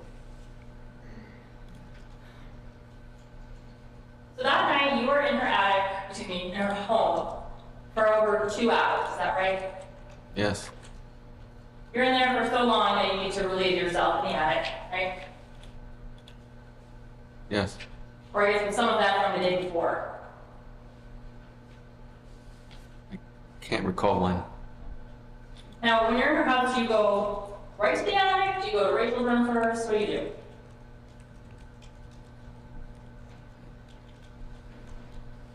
I don't know. Well, at some point you're in the attic. Do you agree with that?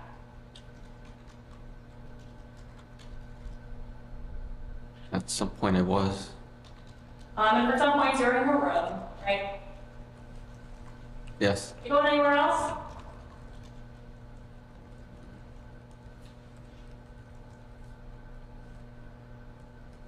Can't remember. While you're in the house, you're like on your phone, right? I was.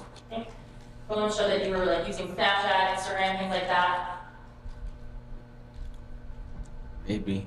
You were listening to music. Possibly. You had your earbuds found there, right? Yes. So you were using those to listen to music. Possibly. But at some point you go into her room, right? Right. And you pick up her phone, right? Right. And her phone is like right next to her, right?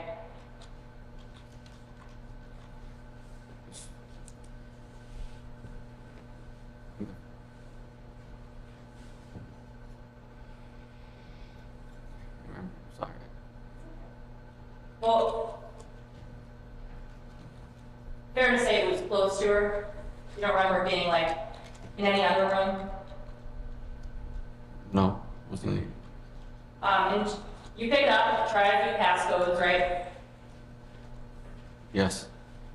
You're checking to see who's calling her, and you in fact call that person back, right?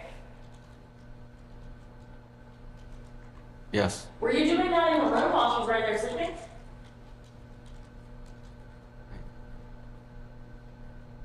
Don't remember where. At some point you take a picture of her license. It's on the floor, right? Yes. Why do you do that?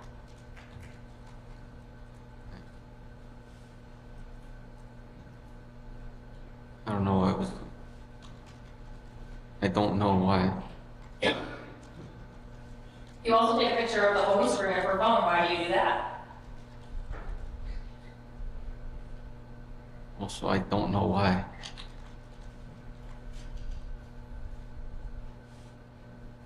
And you also lifted up the covers of her bed, lifted up her bathrobe, and you looked at her vagina, right?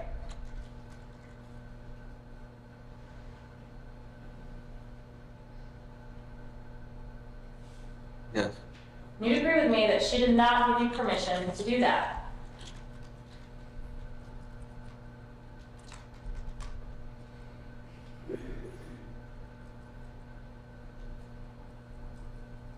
Uh,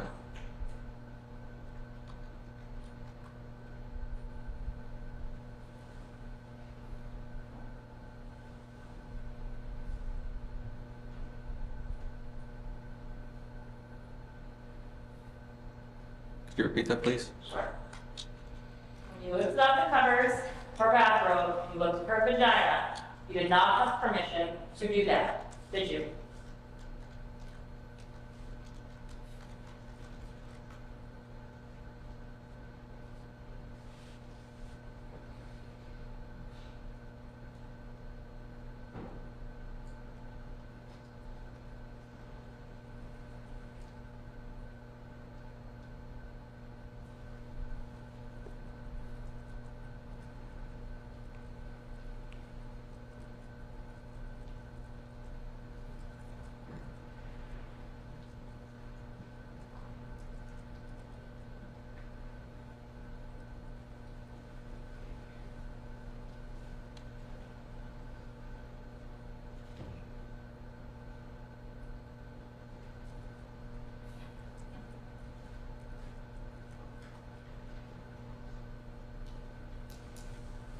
I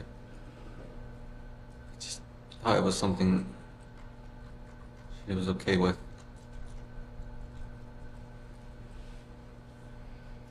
And when you lifted the covers, lifted her robe, and put your phone in between her legs, zoom in and take a video of her vagina, you did not have permission to do that either, did you?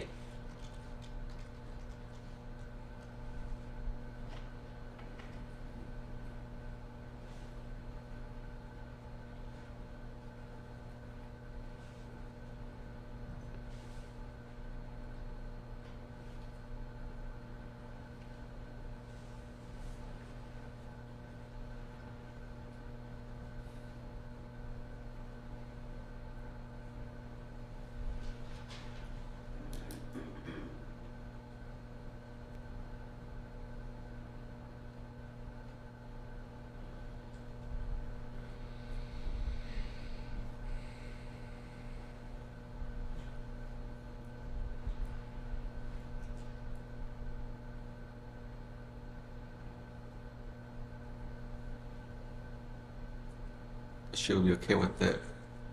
You thought she would be okay with it. Yes. So, your testimony and your claim is that you looked at and videotaped her vagina and you thought she'd be okay with it. You're comfortable saying that right now.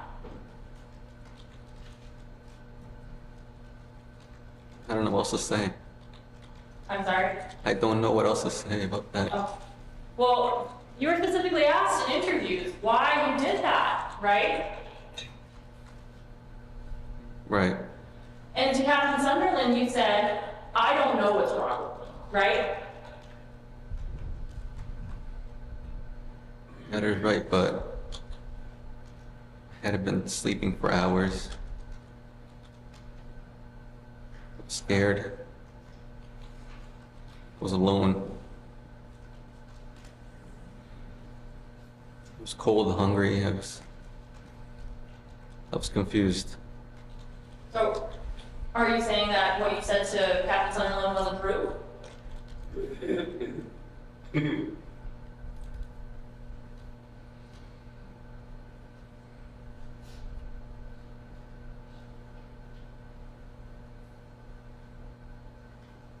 First, it wasn't true.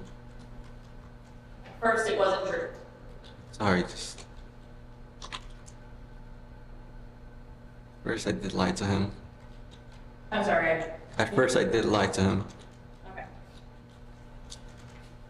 Well, that barrel asked you why you looked at her vagina as well, and you told him, I just wanted to see it one more time, right?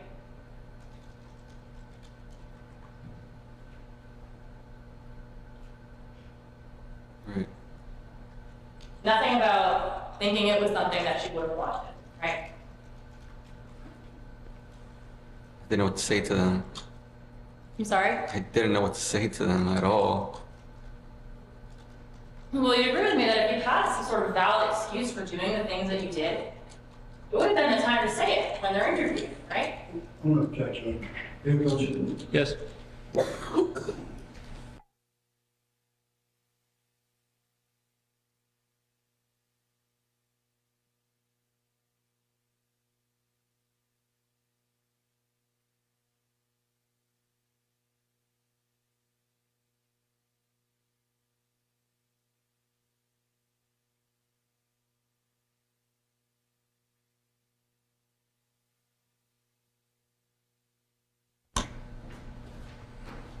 You'd agree with me that while you're sitting in a station room, that's the time to tell these officers that you have some sort of valid reason for doing this, right?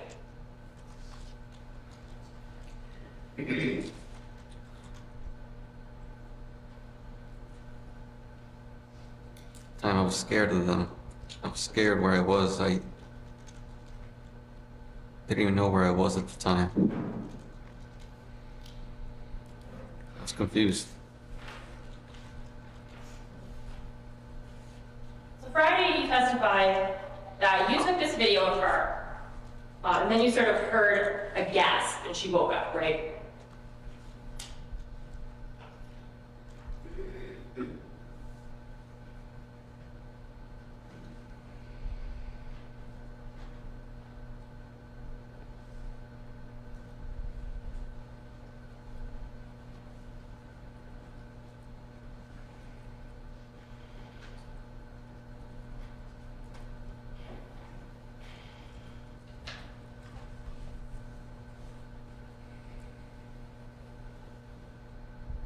Sorry, can you repeat that again? Yep. You testified on Friday when your attorney was asking you questions that you took this video and then you sort of heard this gasp and she woke up and that's when you left, right?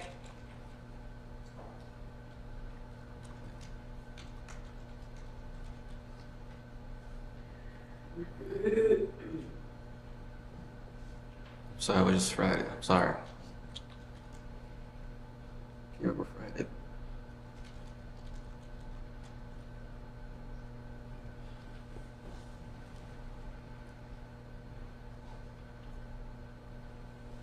Well, if you can't remember Friday, is that what happened?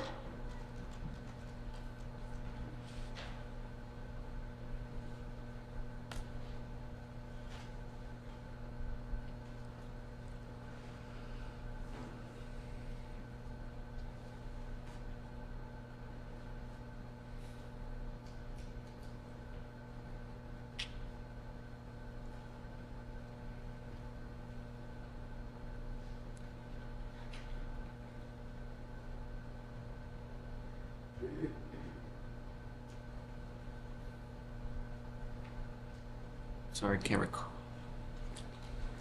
Can't recall. Sorry. Well, if you did testify that you took this video, heard a gasp, and booked it out of the room, it would be accurate, right?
I don't know.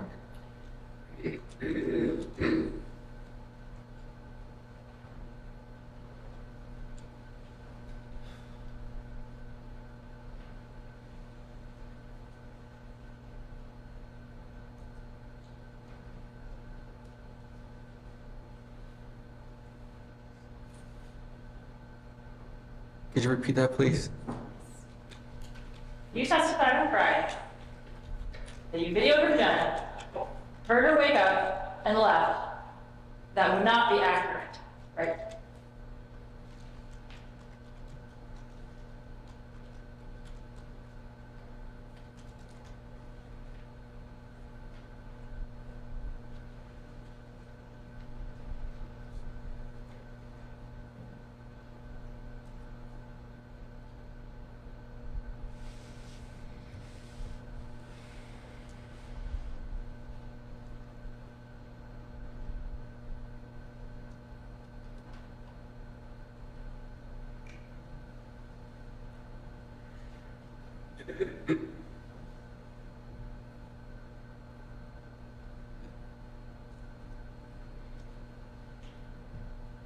It was.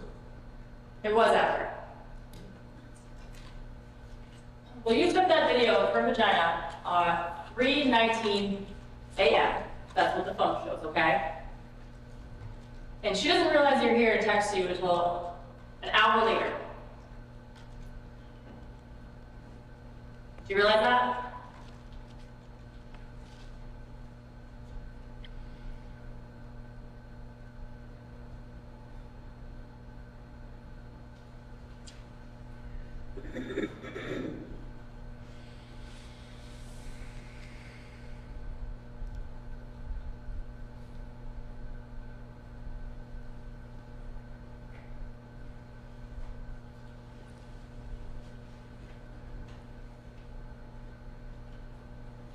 Can't recall. Okay, well, my question for you, during the hour period, when you're filming and looking at her vagina, she realizes you're here and leave. What are you doing?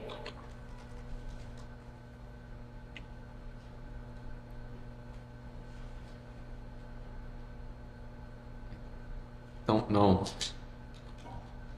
Are you in her room watching sleep?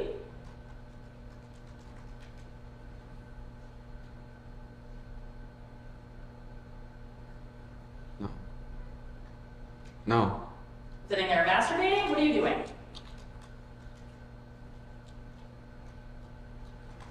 No, I don't remember that much. Well, they were there for over 2 hours, Mauricio. And other than taking a few pictures, we know very little about what you did. You're the only one that can answer that question. So can you answer that question? What were you doing?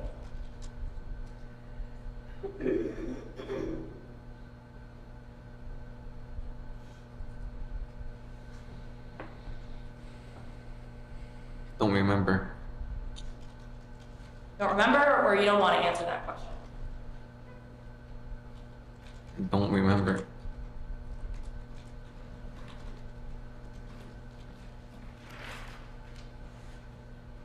Well, let's talk for a second about what you didn't do while you were in the residence. So we already know that you never told you were there, right? But you also never took the TV back, did you? No, You never took your fireplace back, right? tried. You tried?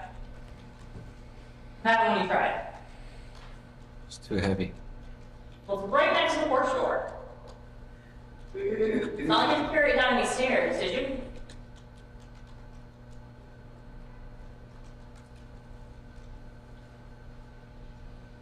No, but I had to. I don't know. I was too weak to. Well, you're saying that you were, at some point you were saying that you're, part of the reason you're going in this house is to take these items back. You entered 5 times and you never do it, right?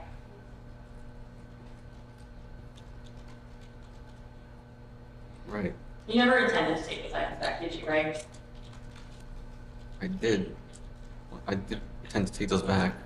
Just- Well, on the morning of the 8th, you had the house to yourself. You could have very easily taken that TV out of there and you didn't do it, did you?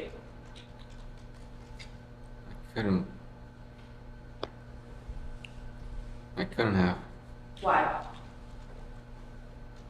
Because, as I said, they're both heavy items.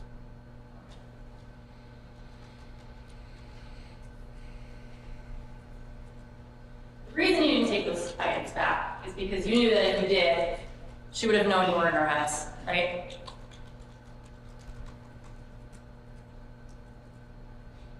Maybe, I don't know. And the same with the belt and hat. Your purpose when you were entering that home was not to get your belt or your hat back, right? It was. Well, Rachel had told you a couple times that she threw those items away, right? She did, but she also said that they might be in her house somewhere. Well, there's nowhere in the messages that it says that, so It was mostly through FaceTime talking No. about it. that was on FaceTime. She told you that. Yes. Even though you told Officer Guerrero, she told you that they had gotten lost.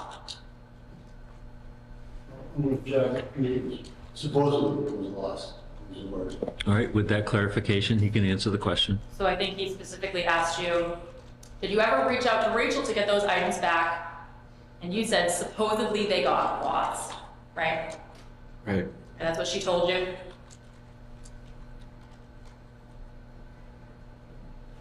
Now, isn't it true that none of these entries had anything to do with getting any of your items back? They were. Well, so you're trying to get it both ways because you're saying that you entered to get your items back. Then you're also saying it was because of something she wanted you to do. Do you understand the confusion here?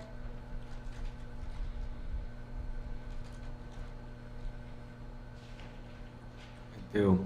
But Which is it?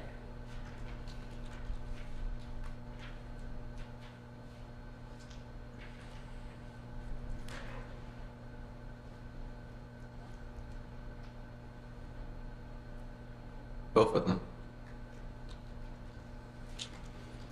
I'm gonna move on to something that you said on Interrupt.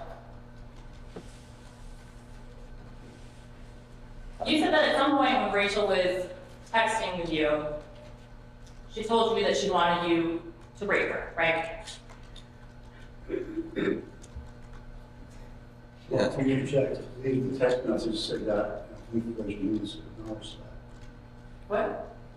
She said that to him. That's what she, yeah, that's the question. Okay, but you said. No, that's the question. Thank you. Right? Yes. It was your claim to this jury on Friday that that really freaked you out, right? At first it did, but I thought it was one of her games that she like. I was one of her games. I'm sorry. I thought it was one of her games. You thought it was one of her games. So you didn't think she was serious, right?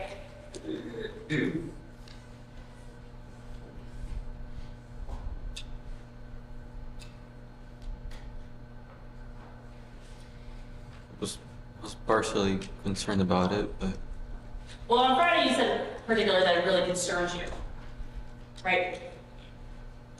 it But that's not true, is it?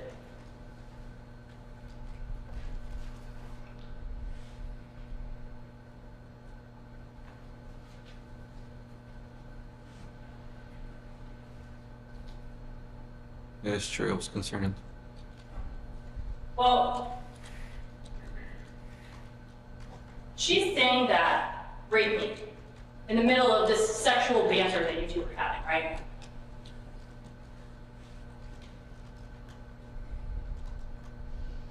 I think so. Yeah. And you talking to her about pretty graphic things to each other back and forth. Yes. And when she said it in that context, rape me, your exact response is, I don't know if you're ovulating.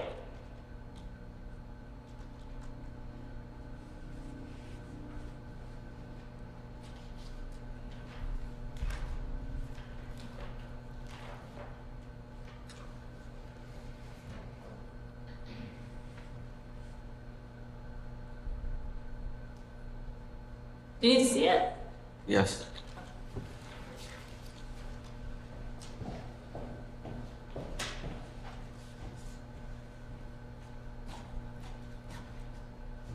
So you're talking back and forth, and excuse it, graphic nature, but you're talking about each other coming. And then she says, rape me. And then she says, I don't care, you say, excuse me, I don't care if you're ovulating, or I don't know if you're ovulating. And when? And then you loved it. Yes, because if I didn't respond like that, she would get mad at me. Okay. And then you go on to jokingly talking about knocking her up and trapping her, right? May I see those messages, please?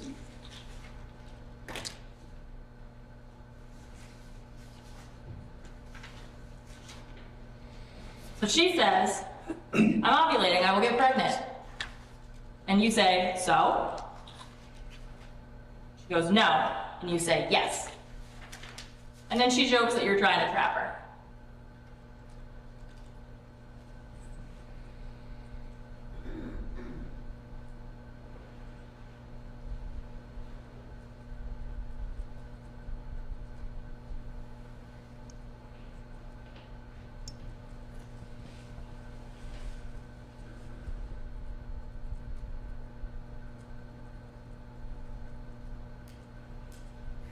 What did she say after that? So you're trying to trap me, smiley face, and you said, oh my God, I'll wear a condom. And she says, ew, no. And then you said, then how? And then she says a little pregnant emoji, and you said, LOL, I mean, fuck it.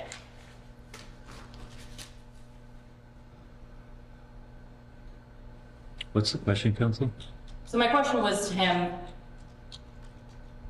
this didn't actually concern you, right? You knew she was joking. I was partially concerned, but I had to play along with her. If I didn't, she would get mad at me and block me. This kind of exchange that I just showed you is pretty typical of the sexual ways that you banter back and forth, right? Right. And you knew when she would say things like rape me, she wasn't serious, right?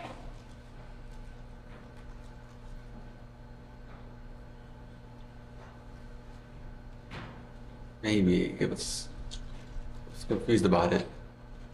Well, just like when you texted her back when, you weren't actually planning to go and rape her, right?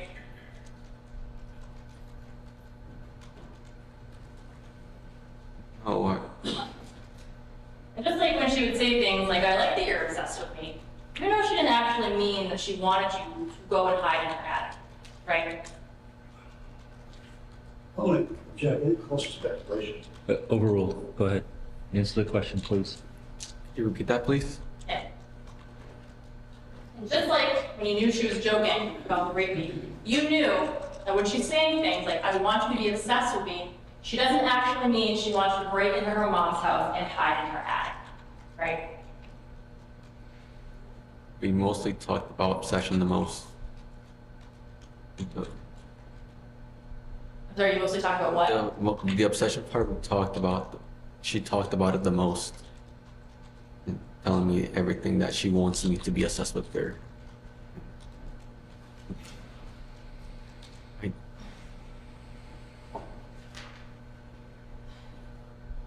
I want to talk,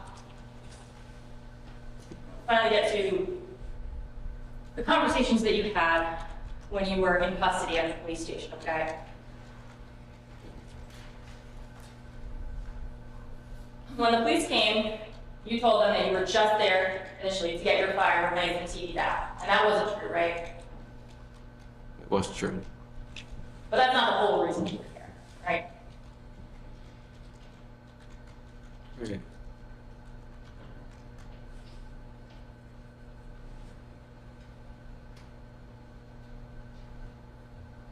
I just want to get my other stuff back, my beanie, my glasses, and my belt. Well, and as you're saying now, you thought it was some kind of thing that she wanted.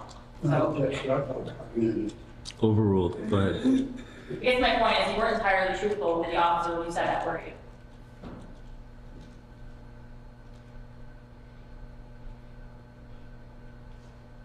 At first I wasn't. And you also told the police that you had gotten there at 11 p.m. the night before, and that wasn't true, right? Right. And you also told the police that she had invited you in, and that wasn't true, right? Don't remember that specifically. Well, you did tell them that, it wouldn't have been true.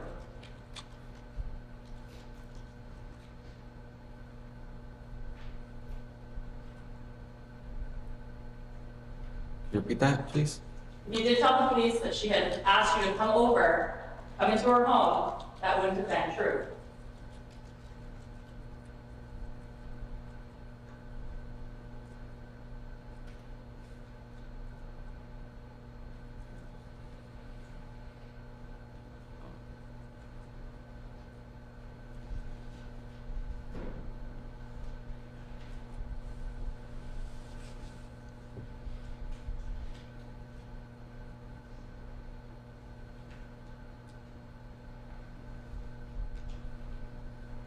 Sorry, could you rephrase that?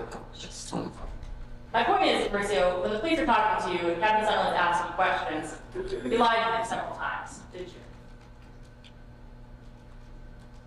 At first I did, but then I told them everything. Well, at first, you lied. And then he comes and he confronts you with certain things like the pride bar, right? Right. And then you lied, you say you didn't use the Tanner house.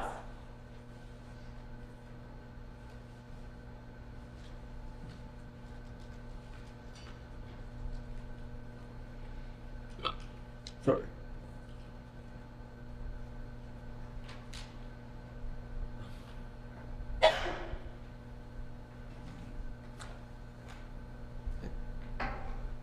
Could you repeat that? I'm sorry.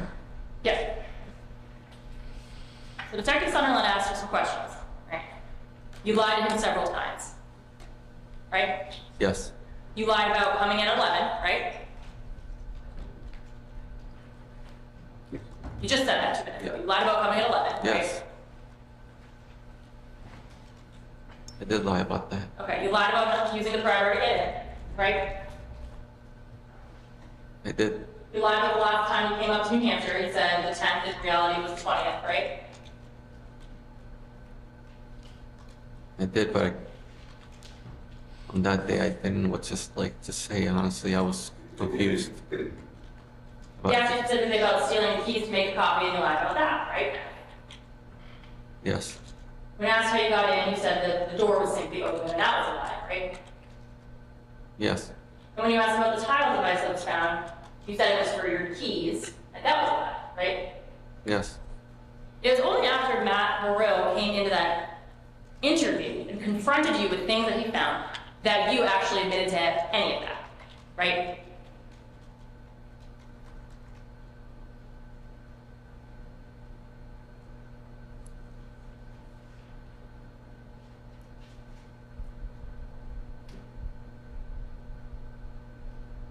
Could you repeat that? Sorry. It is only after Matt Perot comes into that interview with Captain Sunderland and specifically confronts you with things that he's found that you admit to any of that, right? Yes. And even then, you still deny stealing and copying her keys, right? Yes. And even then, you still deny about coming on Monday. Or it was Tuesday that you first came out, right?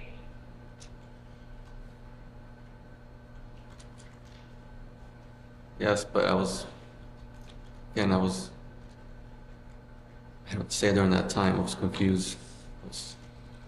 I hadn't slept at all. I was tired.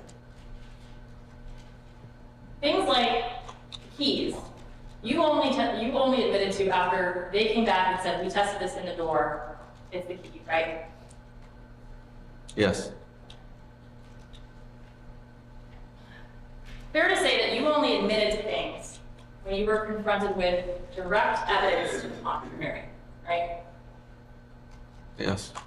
And isn't it fair to say that you have lied about just about every aspect of this investigation at some point or another?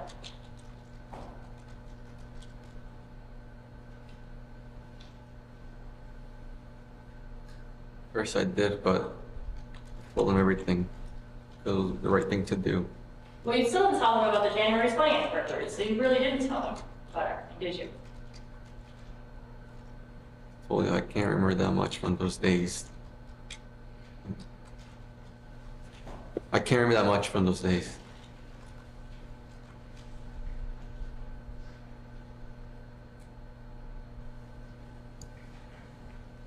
And isn't it fair to say that when you're in a station and you're lying over and over and over again, and you're only admitting to things you basically have to admit to, you're doing it because you don't want to get in trouble?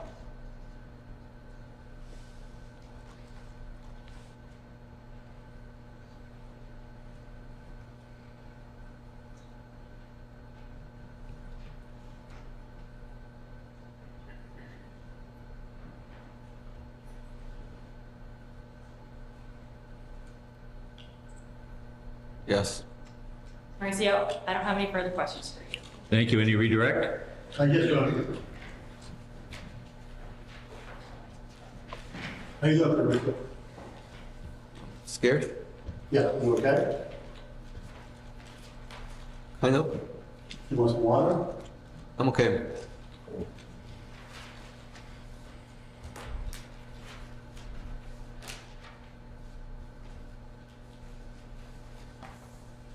Fair to say this is the first time you've done a witness stand? Yes. Objection, relevance. Overruled. Go ahead. Yes. How's it feel facing all these folks and talking about these details of your sex life? Feel uncomfortable? But your mom and dad here as well, as well. Yes. I just want to kind of go back over a couple of things. I know this has been a long morning. I know you're ready to come off that witness stand. But I want to ask you a couple of things about your relationship with Rachel Means, okay? Yes. Fair to say that she's your first girlfriend? If that's what she was at all. Is that right? That's correct. How much dating do you think would you say you've done? Before her, No. none.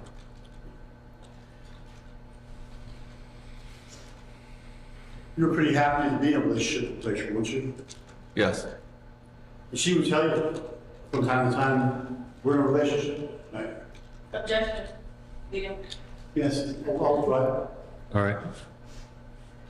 What, if anything, did Rachel say to you about the nature of your relationship with her? Was it always the same thing? Would you move around? Tell us what she was saying about your relationship.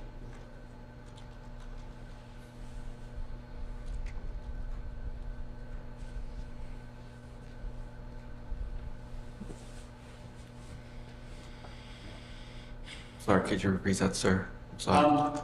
Were you getting consistent messages from Rachel about the nature of the relationship? Mostly, it was. Tell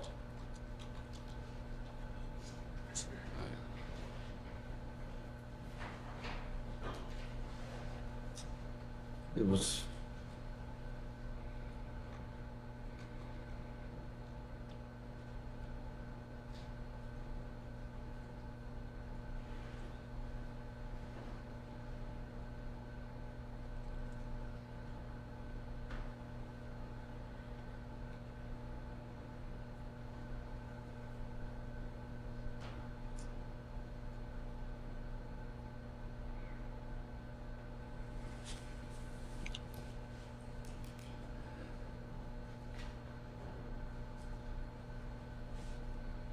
Sorry. It hurts. Can you repeat that again, sir? I'm sorry. I'm not sure I can. I'm sorry. I'm so sorry. I know you are. What I'm trying to get to, for the jury's benefit, is tell us what kind of messages you were getting from Rachel Nunes about your relationship, about what it really was. Did it change? Did it stay the same? What kinds of things would she tell you? It would change to "I love you," to sometimes "don't talk to me," and back again, back and forth. "I want to see you. I miss you." And sometimes it would just be going on, and I felt really happy talking to her. I thought she felt the same way. She acted really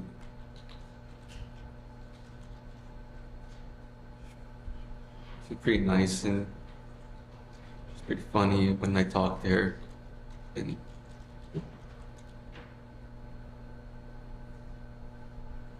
I thought we would have been together one day.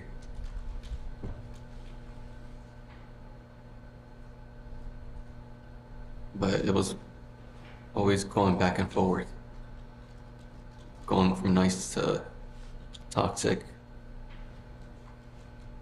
But I always saw it as nice.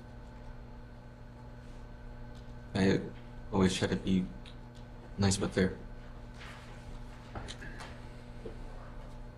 Were you ever sure what, if anything, how she would do with you when you talked to her? Were you sometimes unsure how she would react? Would she react in the same way? Did you know what kind of Rachel Nunes you were going to see that day, or you were not there? No, it was always different each time. Thought she would be surprised by seeing me, because we talked about it to each other and what we do. When you say you talked about, how would you communicate with Rachel Nunes? What are the ways you do it? Mostly through FaceTime. And Mostly FaceTime? Mostly FaceTime. I was always FaceTime first, and then messaging later. Or at the same time, we were doing both at the same time.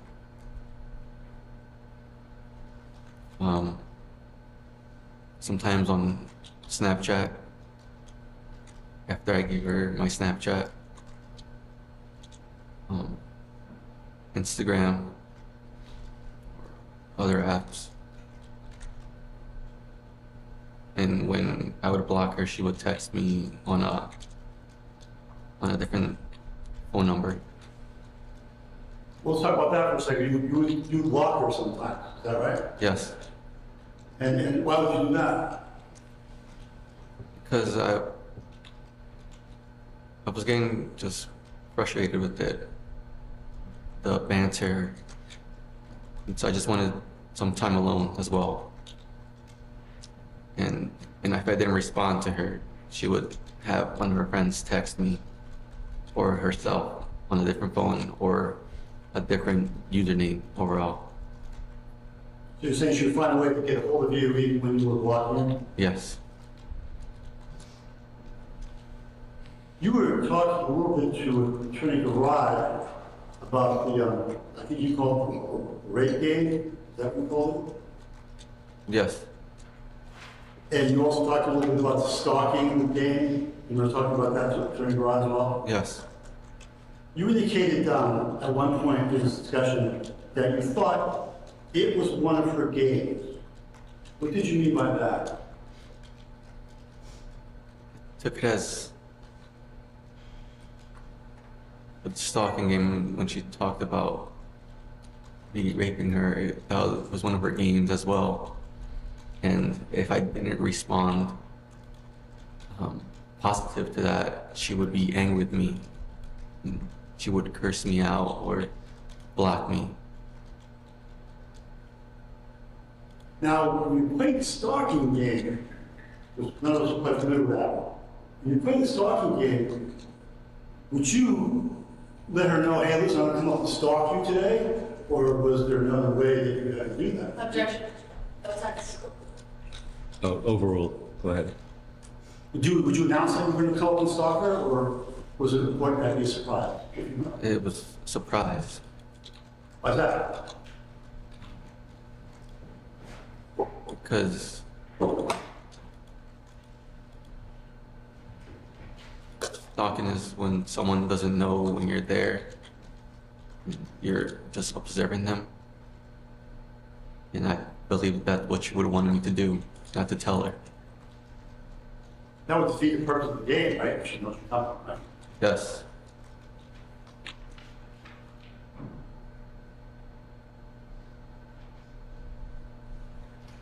Can you tell me the sorts of things that she would say to you that made you think that she wanted to stalk? Was she explicit about that, or did she say other things?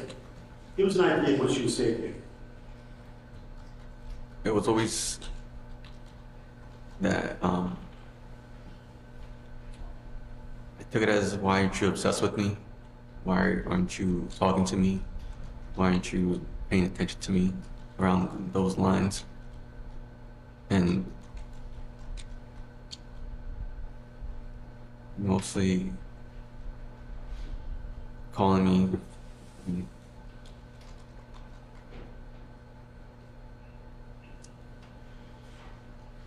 and asking me, telling me that I want to stalk her.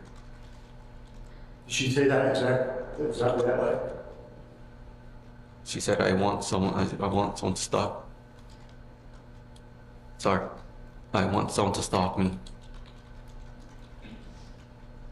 I'm going to jump around. I want to jump to the 9th or 8th of February 2022 into the 9th. You were with her on the late part of the 8th. Is that right? Yes. You went to her house and she came out to your truck? Yes. When she came out to your truck, did she appear to be drunk? No, because she was walking fine. Even in the freezing cold, she was walking fine to my car. She walked perfectly alone. I tried to tell her to cover up more because it's really cold at night. And we went back into my truck. She got on the passenger seat and I got on my seat and talked for a bit. She seemed happy to see you? She seemed really surprised to see me and happy. And did you kiss? Like, well, what was it like? First, we gave each other a kiss, and we talked for a bit, and she started Did to you guys have some kind of sexual contact at Yes. this point? take off her robe and she wanted to give me oral.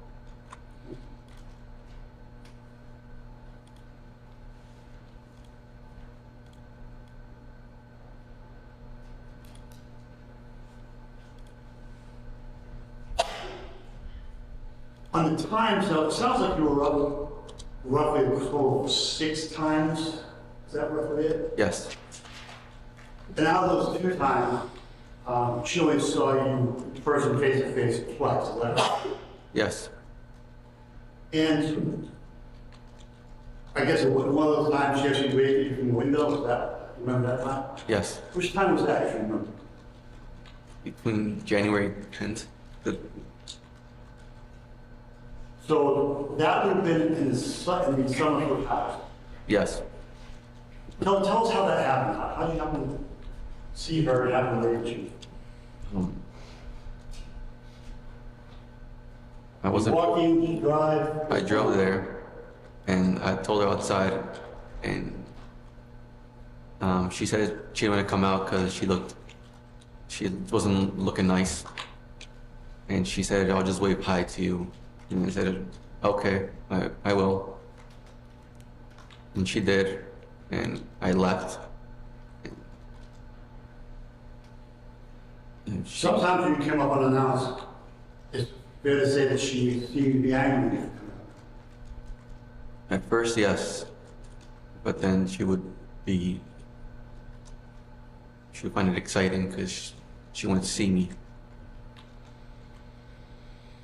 And after I left, she would tell me that she misses me and wants to see me.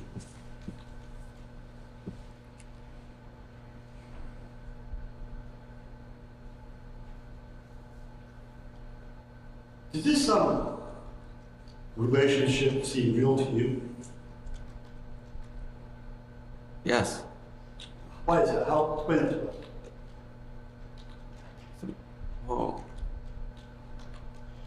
I wasn't in one before her, so the way we talked to each other, I thought it was pretty normal for her to behave like that since she was the older one. Thought maybe she knew what she would want me to do and tell me what to do because she was older than me, and I thought she was more mature than me.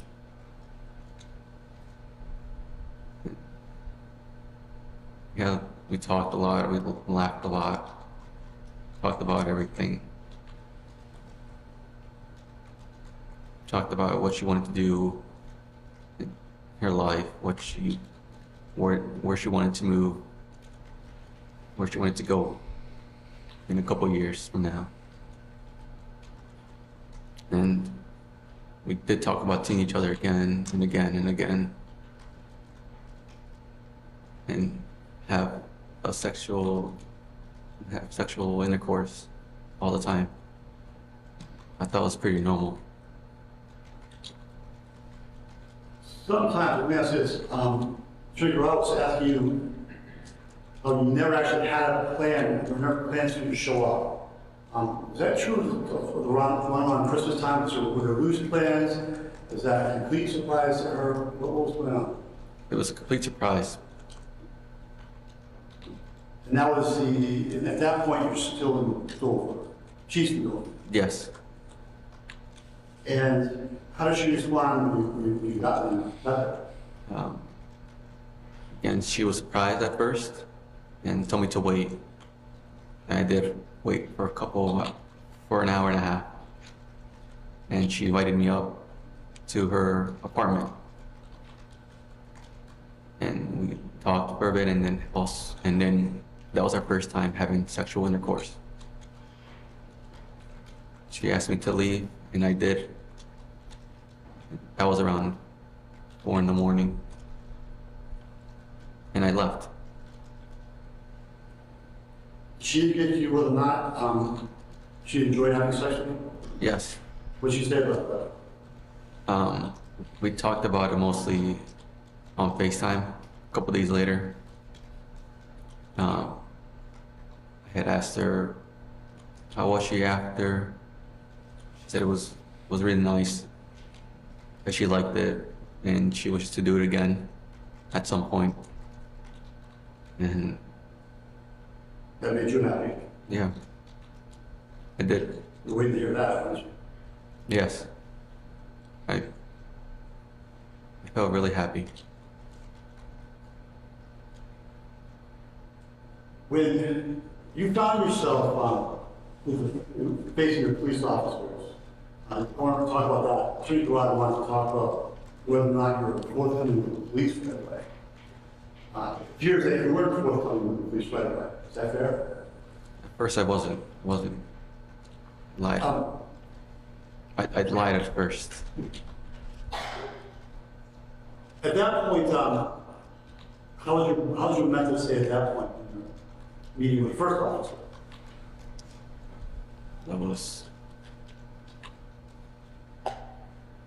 I was just trying to go home, get some rest, and eat something.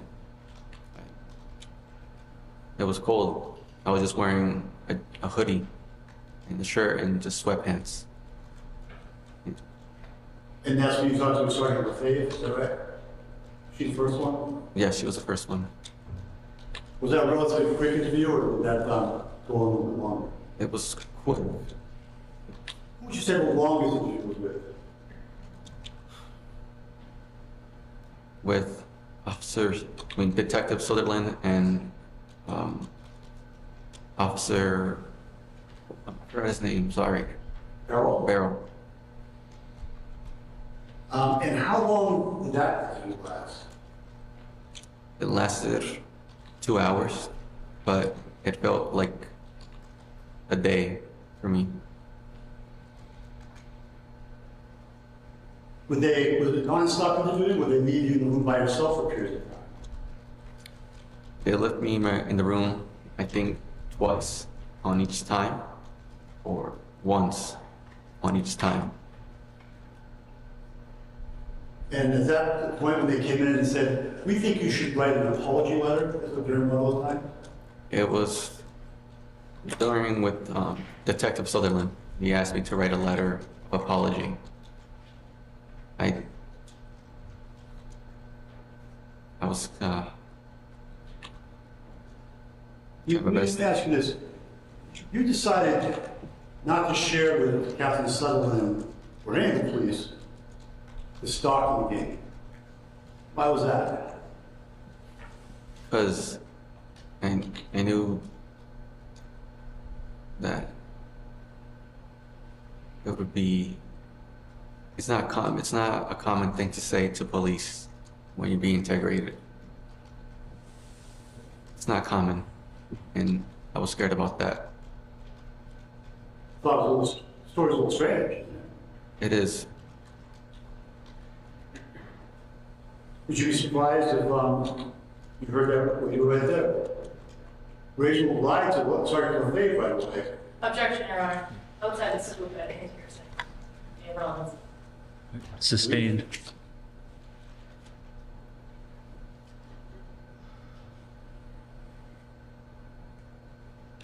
Madam Warner? Yes.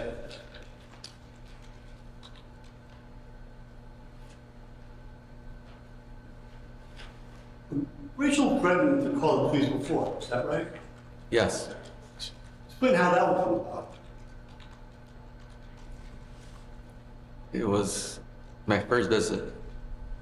And when she asked me to leave, I tried to, but I was like telling her, just come and see me for a bit, but she would tell me I'm going to call the police. And so I decided to leave. So you left. Yes.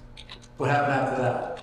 Right after that? Right after that, I was driving home, and I just remember being in my car driving and getting a text from her again, saying how I was, and that she found it really hot for me to do that. Did she tell you you were coming up with an announcement really hot that day or the next day? If you remember? The next day. Did she say anything about, when you're driving way back to Pennsylvania, did she say anything about whether you should continue to drive home or whether she wanted to come back? What did she say about that? It was almost that she would have invited me up to her house, to her apartment, I mean, if she knew I was outside, and that she missed me. So she told you she wants you to come in and she missed you right after she told you to call the police. Is that right? Yes. What'd you make of that?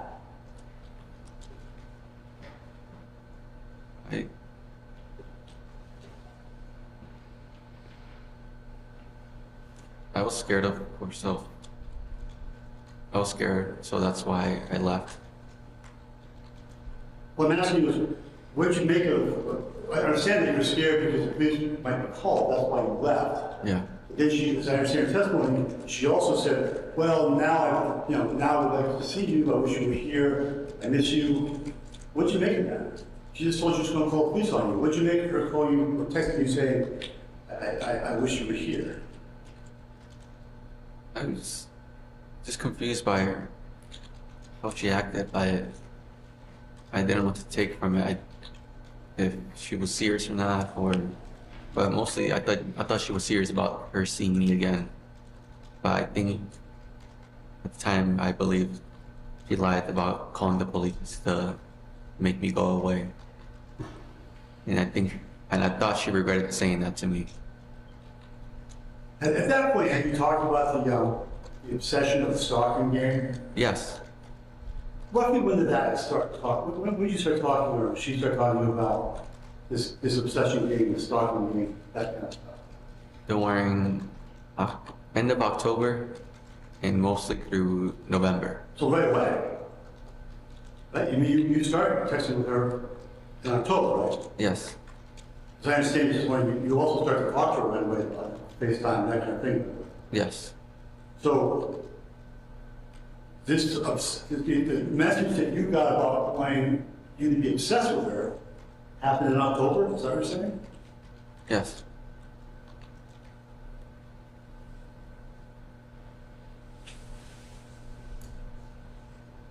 You still have to go for the questions. Actually, maybe one more. Yes.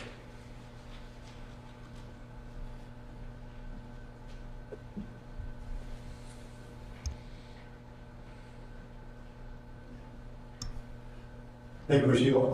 Let me go on and ask more All right. questions. Any final recross?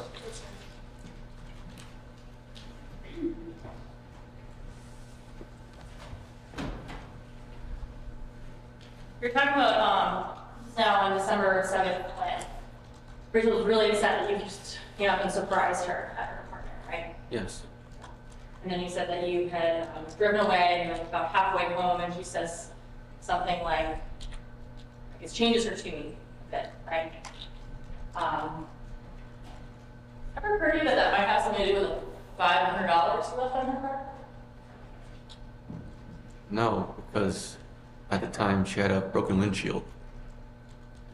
I had left it for her to repair it.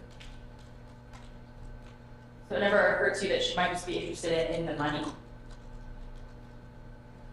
No.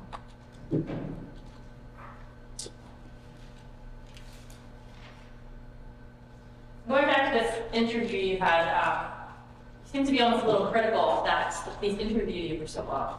Is that right? Yes. Fair to say that it would have been a lot shorter had you just told the truth initially.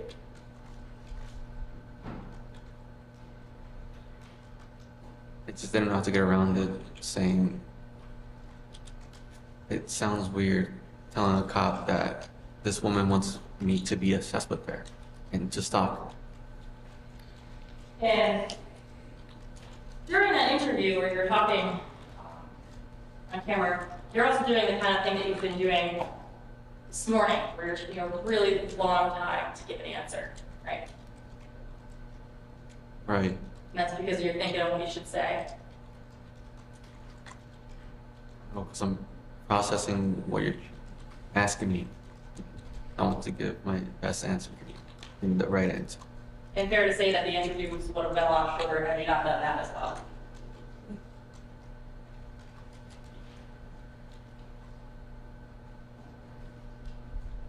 No. Mauricio, you keep talking about this stalking game. Seems like you're saying that it was something that you guys talked about pretty frequently. Yes. You'd agree with me that in nowhere, in any of the messages that that you ever send each other, do you ever refer to stalking you? We talked mostly on FaceTime and on the phone. So it just happens to be that this excuse you have for all the wild things that you did, it's not in writing.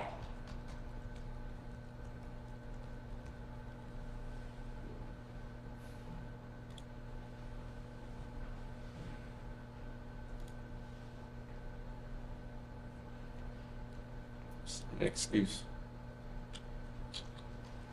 You're saying it's not an excuse? No, she wanted me. To me, that sounds like an excuse, Mauricio. Objection, I believe. Sustained, jury will disregard. Would you say it's pretty convenient that I know where are these messages? Is there anything about stuff? I'm gonna get in this. What's the objection? I think it's argumentative. Overruled. Go ahead. Answer the question.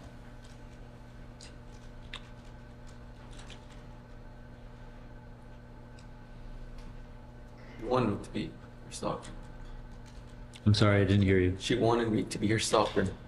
She wanted you to be her stalker, and yet nowhere in any of these messages does she ever say that.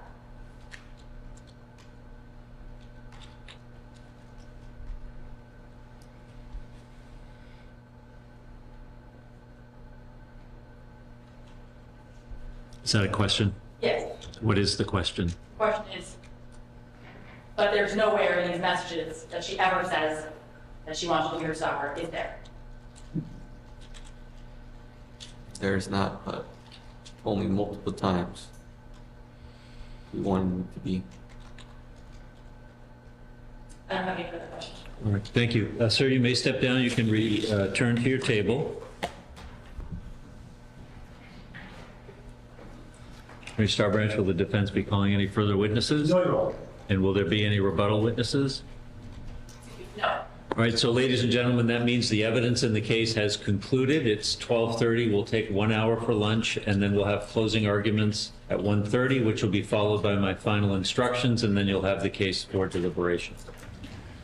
All And your right. lunches should be here and ready for you. Thank you. All right.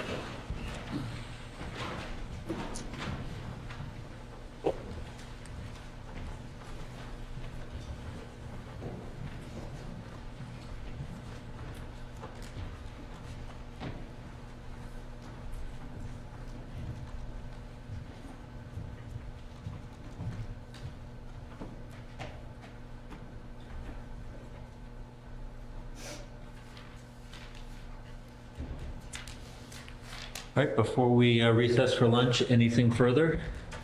Attorney Starbranch? All right, anything? No. All right, we'll see you at 1:30. Thank you. Thank you.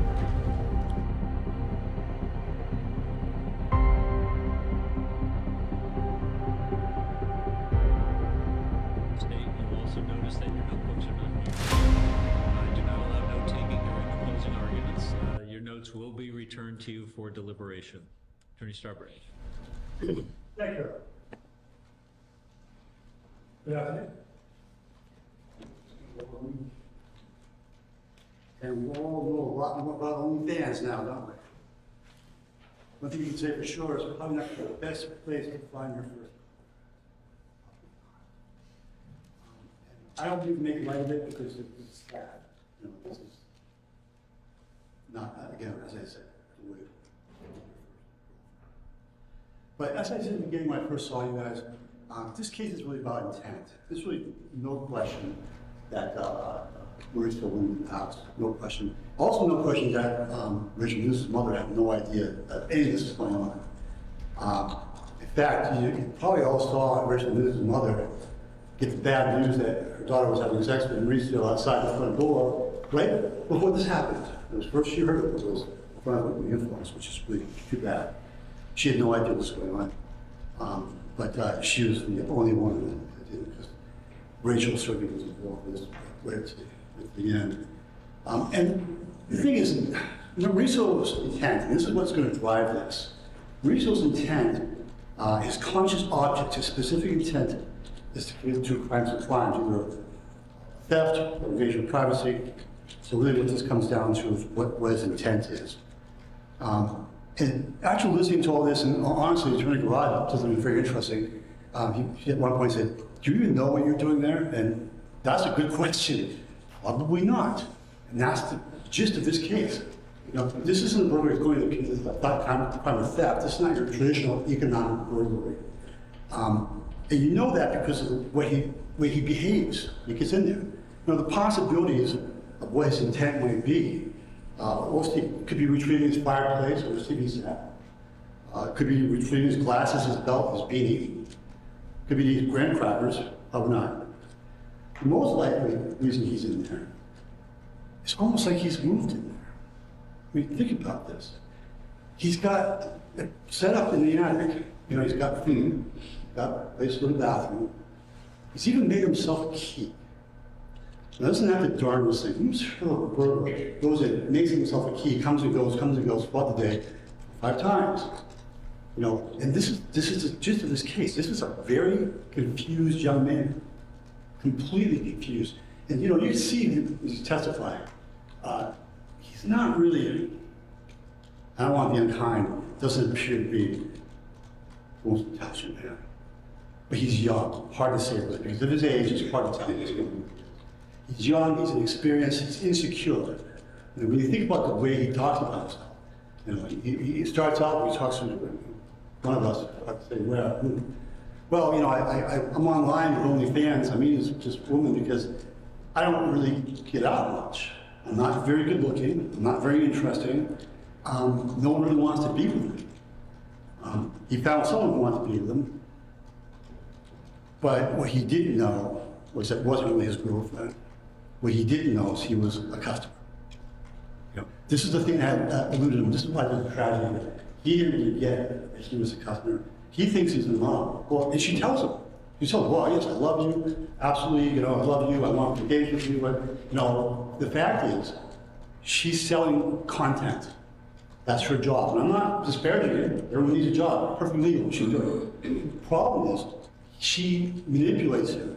And creates, and remember, her job description basically is fantasy. You know, however it might be. Whatever, you know, the client may be interested in, that's what she tries to accommodate. That's what she tries to pander to. Because, you know, let's face it, if you're a content provider, you're in the business of selling your content, it behooves you to, you know, get the idea of what the client wants, the customer wants, and to cater to that, to pander to it. You know, and this is the problem in this case, is that he doesn't understand that this is a game. He thinks the fantasy is something that she shares and enjoys with him. It does not. You know, this is all made up and contrived in her demeanor and her presentation to Mauricio. Okay? It's all a big fantasy. She knows it, he doesn't. She knows that he doesn't get it, because she works him. She works him like a pro. She works him and she keeps the money coming, she keeps the gifts coming, and she, frankly, you know, keeps him interested, keeps him involved. You know, the relationship is bizarre, it's fantastic, it's toxic. There's a real disparity between positions of control and power in this relationship. She's completely in control. She's older than he is, much more sophisticated than he is. You know, just look what she does for a living. She's used to dealing with people and their fantasies. You know, he's 20 years old. He's young. He's immature. He's insecure, to say the least. You know, his self-esteem, frankly, is less than zero. In fact, you see, he does a lot of groveling when she, you know, threatens to leave him and not be with him anymore. He you know, sometimes he even begs. Other times, however, he says, you know, I've had it, and he tries to break away from her. More than once, he says, you know, they would block each other and then unblock each other. You know, she knows what she's doing. You know, all you have to do is block somebody and continue to stay blocked. But yeah, somehow miraculously she unblocked him. Now, when he does it and cuts off communication, she attempts to get around that by phone calls, by FaceTimes, things like that. And when that doesn't work, she calls her friends to facilitate her being able to reconnect with Mauricio. So even though at some point he has the wherewithal to say, you know, this is something's wrong with this. This isn't for me. I don't want to pursue this relationship. It's not. Maybe the light bulb's going off in his head at one point, saying, "Wait a minute. Does she really love me when she says that? She told me she loves me. Is that true? Or am I just a customer?" You know, hard to say what's going through his head. What you know is he tries. She won't have it. She won't have it because this is her business. He's her customer. He's good for some money. He's good for money down the road. It's not, you know, the money train didn't show any signs of slowing up, you know, and that's frankly, you know, what she's into. She has all the power in the relationship, and she calls the shots. The fantasy business about stalking and things like that, you know, you can't make this kind of stuff up. You really can't. You know, had there be no, if it was just Mauricio up there saying, well, yeah, she wanted me to stalk her, you'd wonder, well, you got to be out of your mind. Who wants to be stalked? She hadn't said it, you know, we would all have a different case here. You know, the funny thing is, as I told you before, there's largely an agreement about what happened. The question is, what does it mean? You know, largely everyone's in agreement. You know, some of them, and a lot of it came out on witness stand when I was speaking to Rachel and things that she said to him during this interview that she gave. One of the quotes I want to do directly from her is she messed with his head. She says that. She wants to have him obsessed with her. She says that too. She wants him to behave like that. She wants him to follow her. She says these things. She admitted it. You know, the thing is, she probably didn't really believe it. She would just tell you. That's what she does. That's her job. That's her job. She strung him along. There's another quote I'd like to throw out there. She led him on. And probably the biggest problem with all this is she keeps telling him that she loves him. That's the biggest and probably the unkindest thing about it. You know, there's a relationship here, there's no question about it, but it's not love. You know, the tragedy is that she knows it, he does not. She knows it, he does not. He was deceived, and he couldn't form the intent that the state thinks you should find him guilty of. He can't form the intent because he didn't have the facts. He didn't have the facts. He didn't realize this wasn't wanted. She was telling him it was. He's ready to believe it because this is all he has. He has no other relationship. This is his first one. He's ready to believe it when she tells him that. The difference between a trespass and burglary, folks, is really intent. The question is, what was his intent when he goes in that house? You can look at a number of different things. I suggest you look at everything. You know, like I said, you know, there's, you know, he talks about going in to get glasses, stuff like that, the TV set, stuff like that. The fact is, State's absolutely right. He really doesn't make any effort whatsoever. And that's because his intent really is to live there and stay there and be close to the object of his desire. He wants to be with her. And it's comforting to him that she's right downstairs. You know, he's in and out of that. It's almost like he's sold himself that this is a relationship and he's a roommate. You know, he makes himself a key. You know, he's not charged with doing that, but that's really what this is about. He wants access to Rachel. Okay? You know, could have been charged as you know, enter with the purpose of the crime of stalking.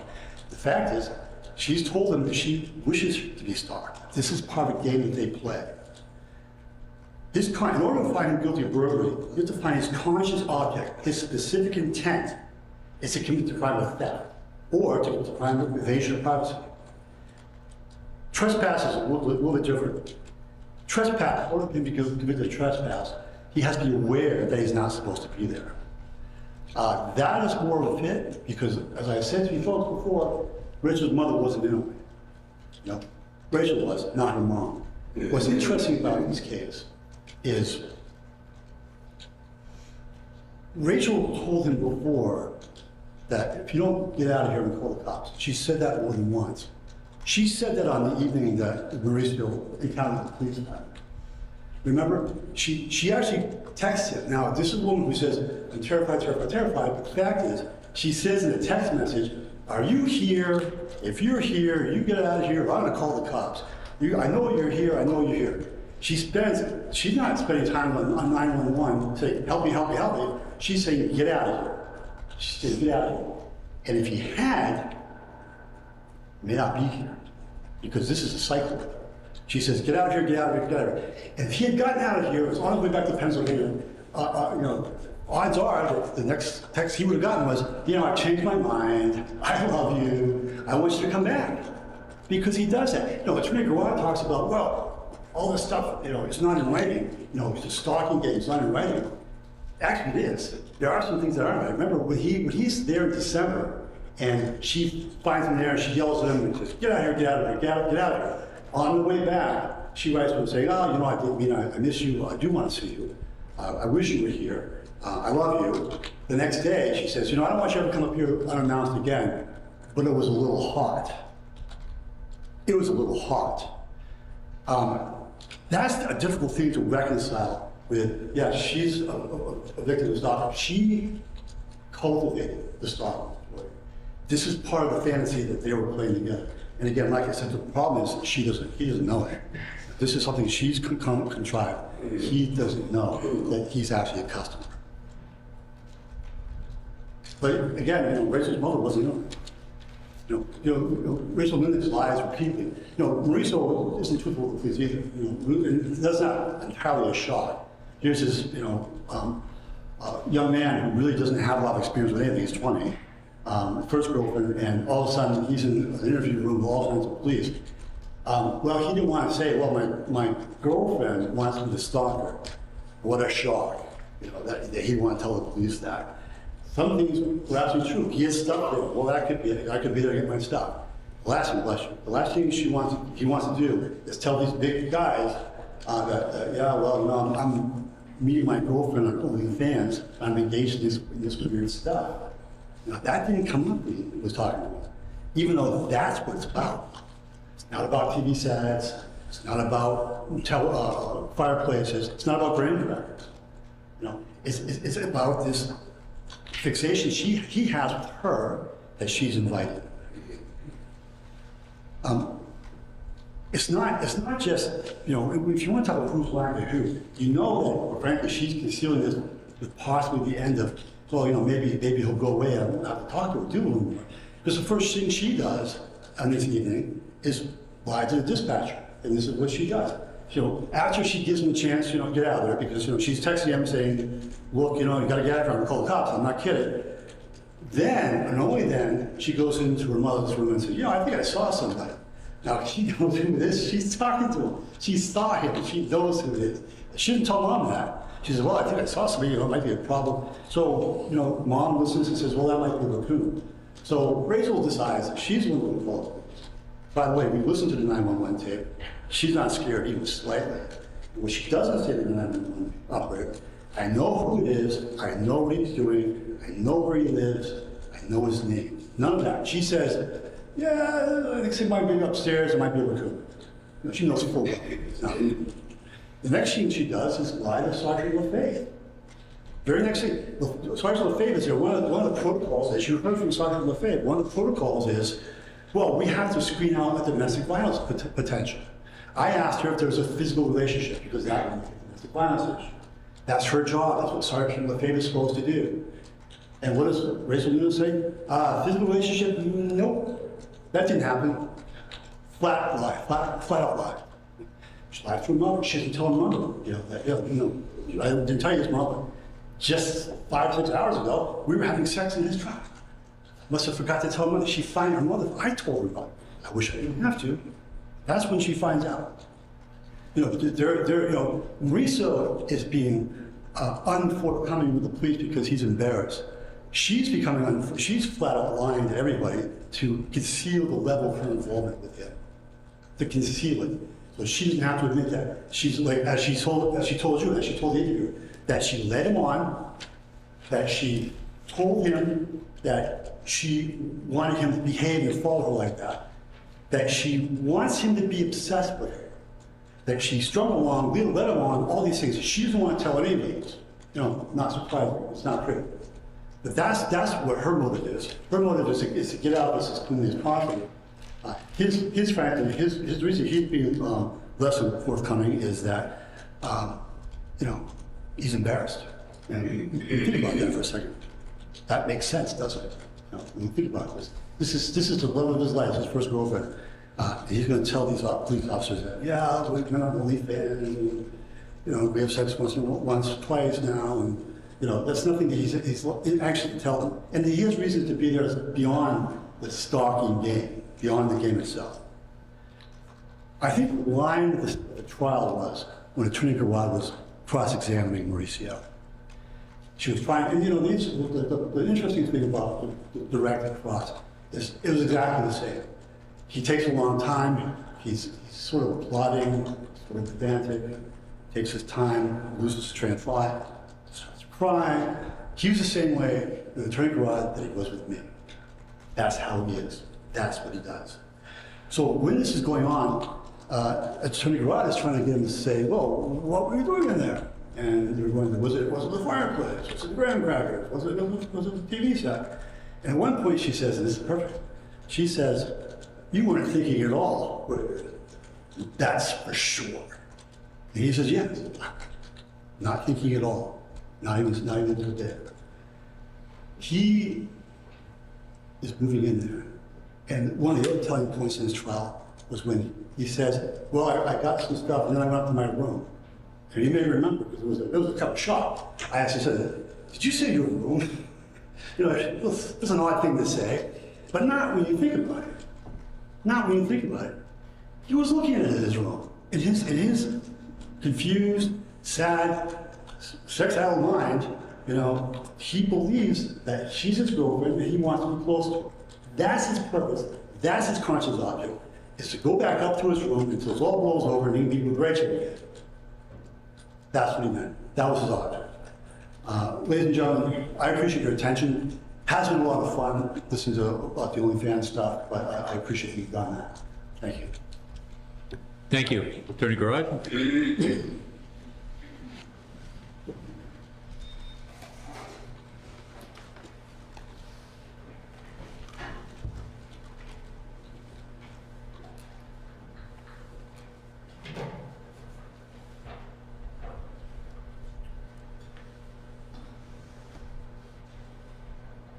The defendant was a man obsessed. Sounds like you must agree on it.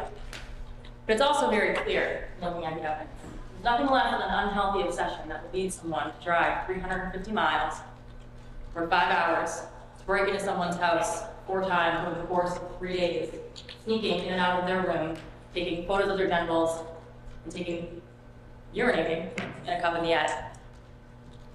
And while the defendant can try to say that he thought in his mind that he and Rachel were together, give some sort of excuse, it was very clear, and it was very clear to him that that wasn't the case, that these feelings, whatever they were almost entirely one-sided. Yes, Rachel may have been saying things to lead you on, to make you think that they might have been in some sort of relationship, but the fact of the matter is that only one of them was sending gifts. Only one of them was legal. Only one of them was driving to see the other one. The defendant didn't think that they were in a relationship, and he said as much to 2 different police officers who specifically asked him. He said, well, it was always this really kind of complicated on-again, off-again thing. The defendant had a compulsion to be with Rachel Nunez. The extremes that he went to, like breaking in, stealing her underwear, prying open her windows, were not done because it was something that he thought that she wanted. They were done because he had to feed his obsession with her and satisfy this compulsion to be around her and to be around her things, to know more about her, because he wasn't going to let something like her own free will stop him from being in her life. And we know that these break-ins weren't some sort of game, stalking game that he keeps referring to. And we know that because in the hundreds of pages of text messages, it is never once referred to or mentioned. These break-ins were about the defendant trying to regain control over something that he could not control, that was out of his control. And that becomes clear when you consider what is going on in this relationship at the times that he's breaking into the house. On both January 20th and February 7th, the defendant broke into Rachel's home at a time when she had broken off contact with him. So let's look at those. You want to take that first break in January 20th, which I asked him about. Remember, at that point he had come up to see Rachel 4 different times. He had come up on the 6th, 7th for an unannounced visit, and he was turned away without any sort of face-to-face. He came up on December 12th, another unannounced visit, this time because he was concerned that she was going out to drink with her friends. Once again, he's turned away with no sort of face-to-face. On December 22nd, he comes up. They spend an hour and a half together and had sex. And then finally, on January 10th through the 13th, he comes up unannounced, and for 3 days, he makes efforts to try to see Rachel and get him to meet with her. And he leaves without getting any sort of face-to-face. And what do you have there? Well, we went through those text messages with the defendant. Despite it, we need to be done. This is too much for me. I want this to be over. And you have a break in them speaking, where she says, I'm blocking you now. And after he's turned away, after trying for 3 days to have any sort of contact with her, what is he doing 2 days after that while they're not talking? He's looking at burglary tools. He is looking at burglary tools because he's already planning to break into her house because she's cut off contact with him. On January 19th, she reaches out to him because she's concerned that he killed himself, but then says, now that I know you're okay, I'm going to block you again. We can't be doing this. He says, okay, goodbye. After he said that, what does he do? He drives up to Somersworth and breaks in her back barn and comes and looks at her belongings. He does this because she had cut off contact with him and he was upset and he needed to feed his obsession to be close to her and be close to her things.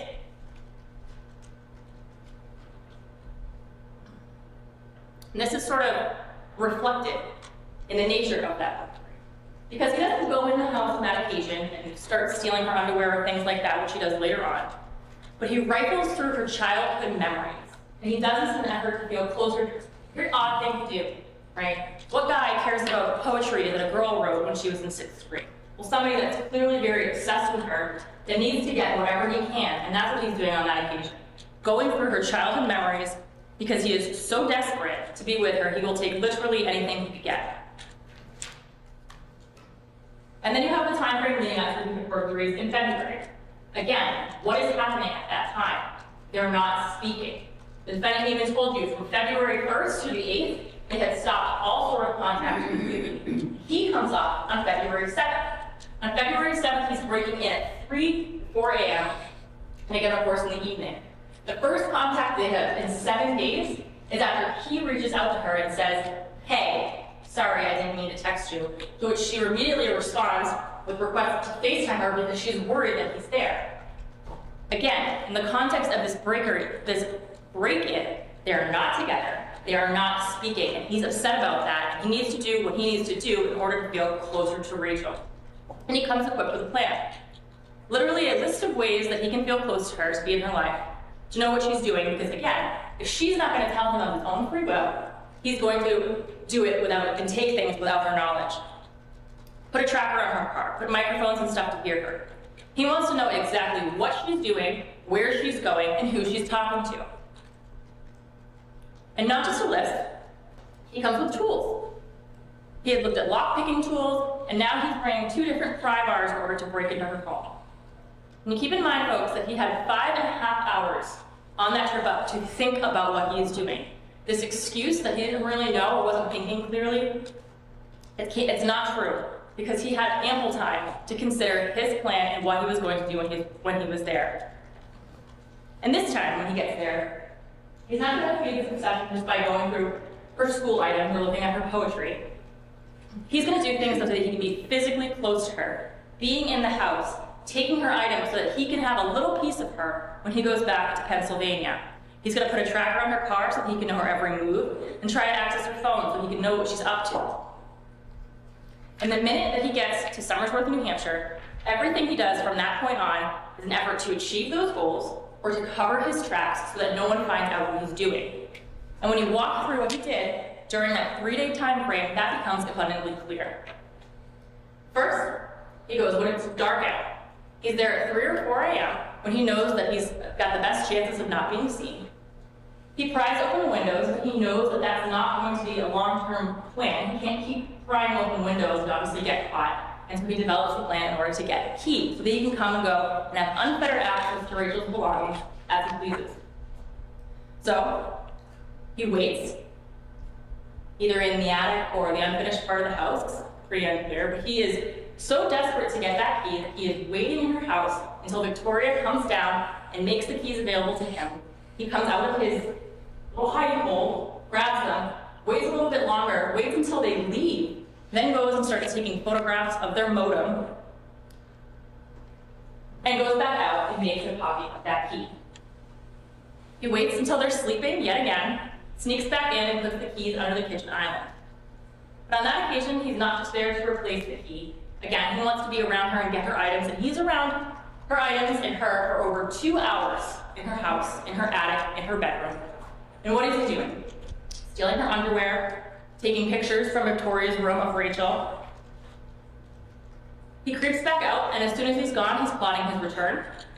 He gets breakfast, and he returns to the house with a substantial amount of food, because this time when he goes back, he knows he could be there for a while, and he needs sustenance. So he waits until she's gone, he knows that she's left, goes back with his breakfast, and truly starts to treat the house as if it were his own. Wandering around, taking photographs of her bedroom, videos of the hallway, again, so that he can go back to Pennsylvania, and he can look back through this and feel closer to Rachel. He can look at what her house looks like and imagine himself there. He takes, on that occasion, the red bathing suit from the bottom of her floor, so you can see it in that picture, and leaves the food in the attic so that he can go back to it later.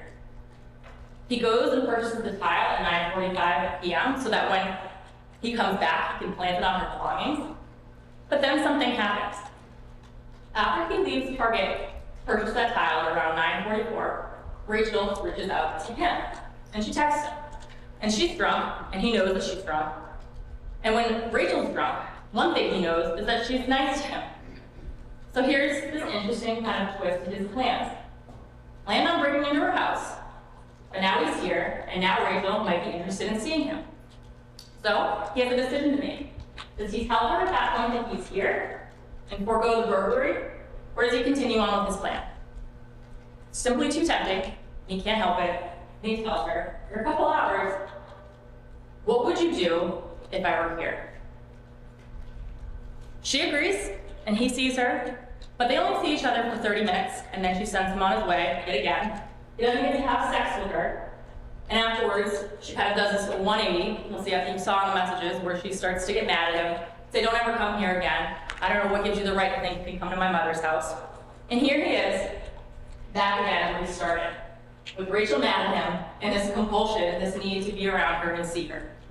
So he does the same thing he does the other 2 times that Rachel's not speaking to him, when things aren't going his way, and he breaks in. He's got his key copy, but now he still needs to get into her phone, finish that part of the plan. He knows Rachel's drunk, he knows she's probably not going to wake up, but he calls her just for good measure and makes sure that even that sound of her phone going off isn't going to do that. He waits for her to be asleep, and again, he breaks in. He covers the tile and tape so that it can't be detected, and he tries to figure out how to get her phone. He told you that the phone, which was in her bedroom, he picked up and was trying and attempting to unlock for a series of incorrect passcodes. He Googles, can a drunk person tell you something if you convince them? And then some other guy starts calling her, and he's so possessive and obsessed that thinks he has the right to know who this person is that he calls this number from a blocked number and takes note not only of the number but of the individual, the guy, so he can keep track of the information. He's wandering around her house for over 2 hours, and halfway through takes a picture and photograph of her vagina. And to try to pretend that he did all of these things because it was something that Rachel wanted is truly preposterous. First and foremost, when he is arrested, he mentions nothing about that to Officer LaFave, about this being some kind of consensual thing. He says that she had invited him over earlier, but then actively tries to delete messages in front of Officer LaFave, likely the one where Rachel's saying, "Don't ever come here again." And the idea that she would want this, or somehow be happy that it was happening, follows the logic that she would have eventually had to know, and the defendant is actively trying to cover up his steps to make sure she does not find out. And the reason he's doing that is because he wants to keep spying on Rachel, going in and out of her house, and not upsetting her, because he knows that doing this would upset her. Remember, he never told her about the January 20th burglary, and he was never intending to tell her about that, or about the February burglaries, because he was not trying to make her happy. He was trying to feed his own interests. Keep in mind, when she's actively asking him in January 8th, "Hey, I just want to make sure you're not here because my door looks weird, and I wanted to make sure you didn't break in or something," he doesn't say, "Oh, I'm sorry, I thought you liked that," or, "Well, doesn't that make you happy?" He actively lies and tries to pretend like he's in Pennsylvania, saying things like, "I'm at work." And when he doesn't finally tell her that he is in town on February 8th, he never says anything of having arrived the day before. In fact, he says, "Don't be mad, but what would you do if I were here right now?" If this is something that he thought that she truly wanted, he would not have to preface that with, "Don't be mad." And his reaction when Rachel wakes up and sees him is not to stay and say, "Hey, aren't you happy I'm here? I'm playing that sexual stalker game that you wanted." It's to run up the stairs, into the attic, cut a hole in the screen, and go out to the window, and go out onto the roof in his bare socks. The defendant knew what he was doing was unwanted, and that it was wrong, which is why he lied to the officers about why he broke in, and why he's continued to lie to them when confronted with facts that directly refute his story. We also know that he knew that this was wrong because he apologized for it. He wrote a lengthy apology note to Rachel where he never once says, "I thought this was something that he would like." It was, "I don't know why I did this. I am so stupid." And goes on to say that this was a scary thing for you, and I know that you'll hate me. And he tells Detective Sunderland in the clearest of terms, when asked, "Did she ever tell you to come in? Did she ever tell you to break in?" He says no. Nothing about this defense makes sense. Nothing about it fits with the actual facts of the case.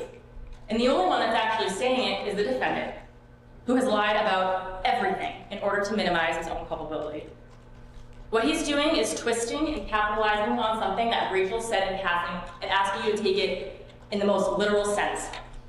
Because doing so benefits him and is the only way he can counter all of the overwhelming evidence that he broke into her house without her knowledge.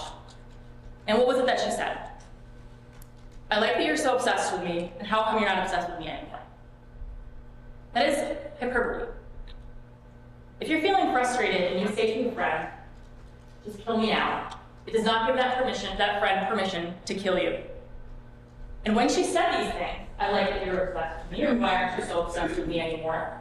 Keep in mind, all she knew is that this was a guy that was sending her gifts, sending her money, sending her some gifts, and showering her with compliments and admiration. She had no idea that he was breaking in and out of her home. For someone who had bad experiences with men and incredibly low self-esteem, that kind of behavior, the gifts, the admiration, it probably felt very nice. And that's, when she says it, what she's looking for. More of that. She is not looking for the defendant to break into her attic, to come down, take videos of her vagina, and to creep back up and pee in her attic. She did not ask for that. She didn't want that. No woman would want that.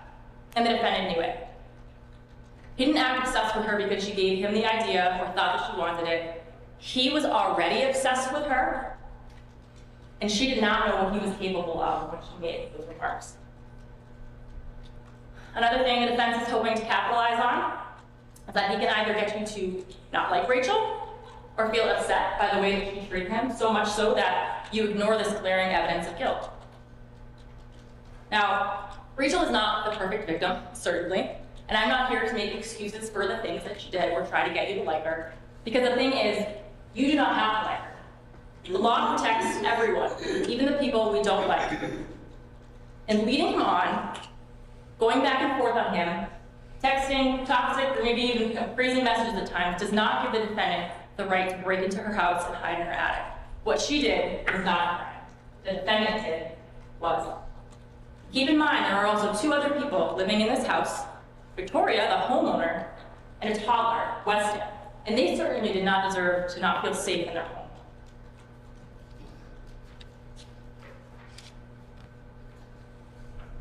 Now, I want to talk for a minute about the charges in this case. The defendant is charged with criminal trespass for breaking in on January 20th, which we know because he takes, again, that photo of the home at 3 a.m.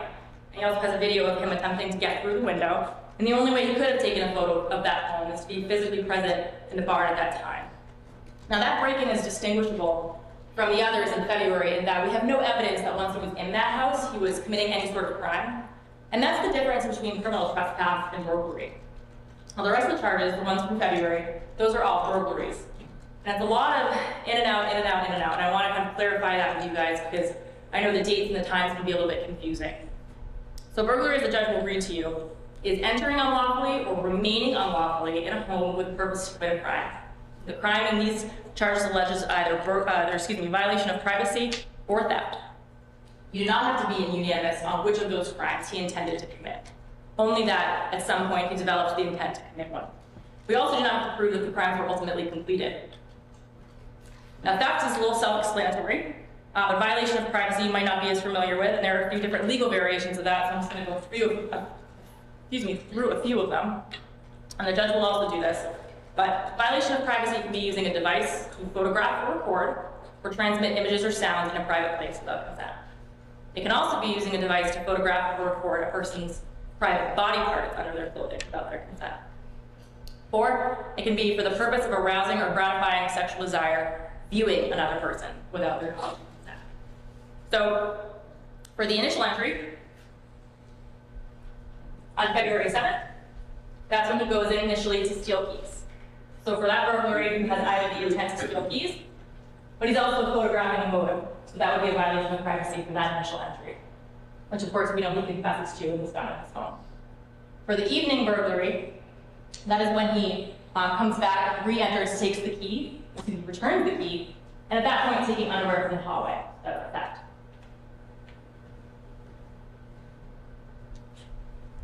On February 8th through the 9th, the 2 burglaries from that day.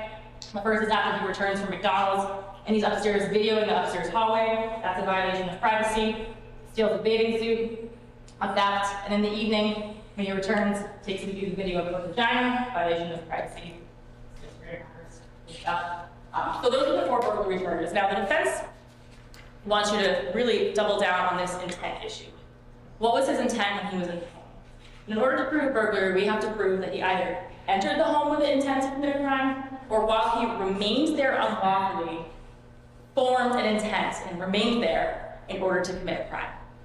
So if he's there for some sort of unlawful reason that he has no intent to commit a crime, he is still guilty of burglary if at some point during his entry, some point during the time he's there, he decides to commit a crime and stays there in order to do so.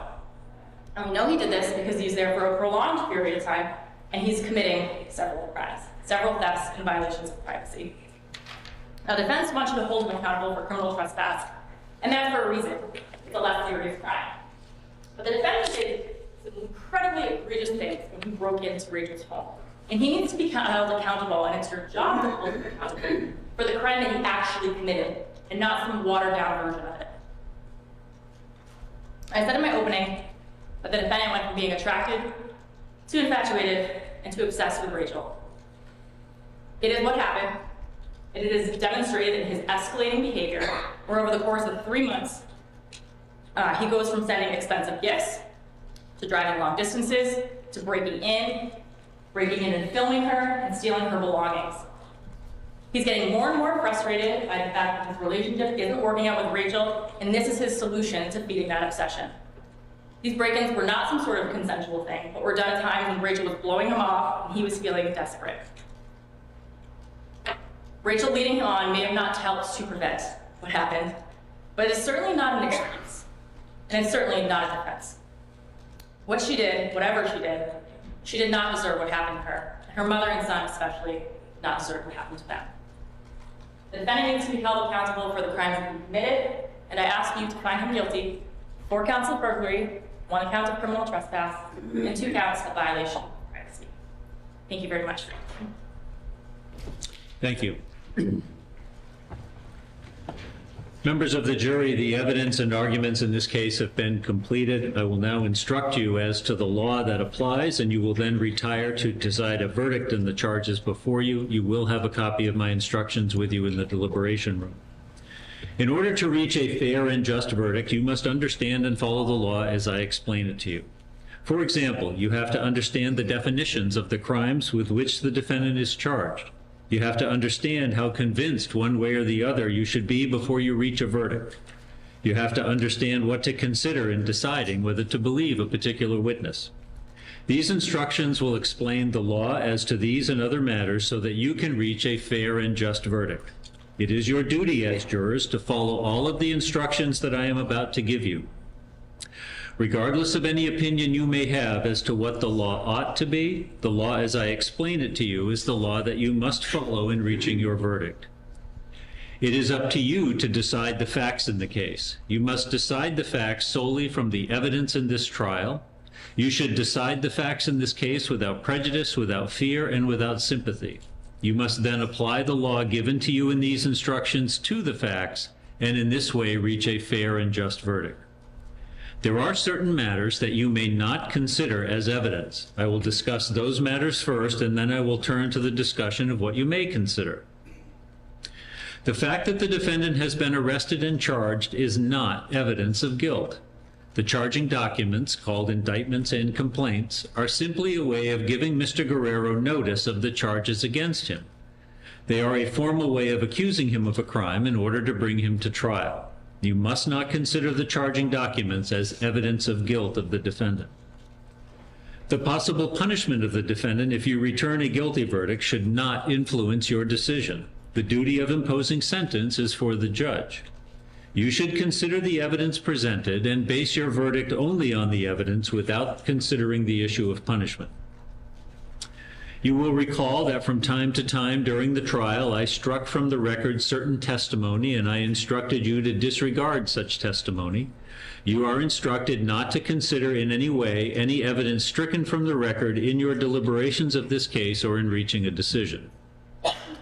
You have heard the lawyers discuss the facts and the law in their arguments to you. These arguments are not evidence. Their purpose is to help you understand the evidence and the law.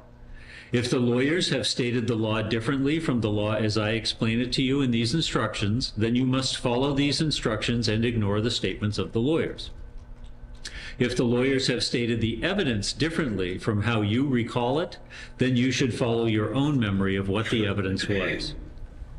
During the trial, the lawyers made objections. The lawyers are supposed to object when they believe that certain evidence is not admissible. If I sustained an objection or excluded any evidence, you must not guess as to what the answer or evidence would have been. If I overruled an objection, you must not give any special weight to such evidence as a result of my ruling.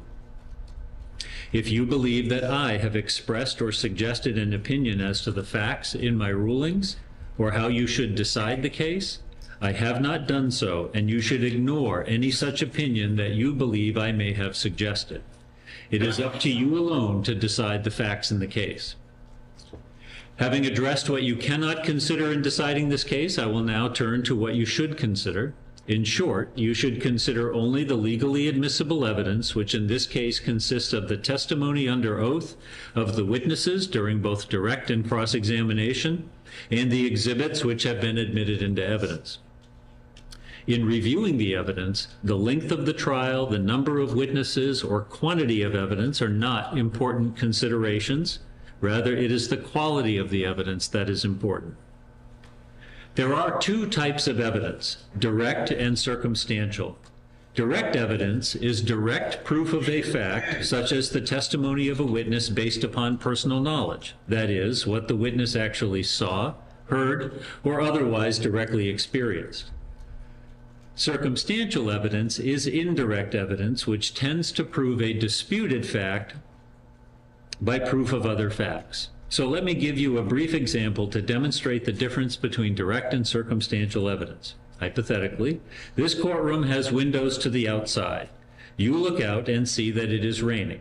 That would be direct evidence that it was in fact raining. You could see it. Now assume that the courtroom has no windows, but as you are sitting here, someone walks in wearing a raincoat and carrying an umbrella, and both are dripping wet. Since you cannot see outside, you have no direct evidence that it was raining. But on the facts I've asked you to assume, it would be reasonable and logical for you to conclude that it was raining outside. That is all there is to circumstantial evidence. You infer on the basis of reason and common sense from an established fact the existence or non-existence of some other fact. You should consider both types of evidence. There is no legal distinction between the weight of direct evidence as compared to circumstantial evidence. You are permitted to give equal weight to both. But you must decide how much weight to give any evidence, whether it be direct or circumstantial. However, there is a rule relating to circumstantial evidence that you must keep in mind.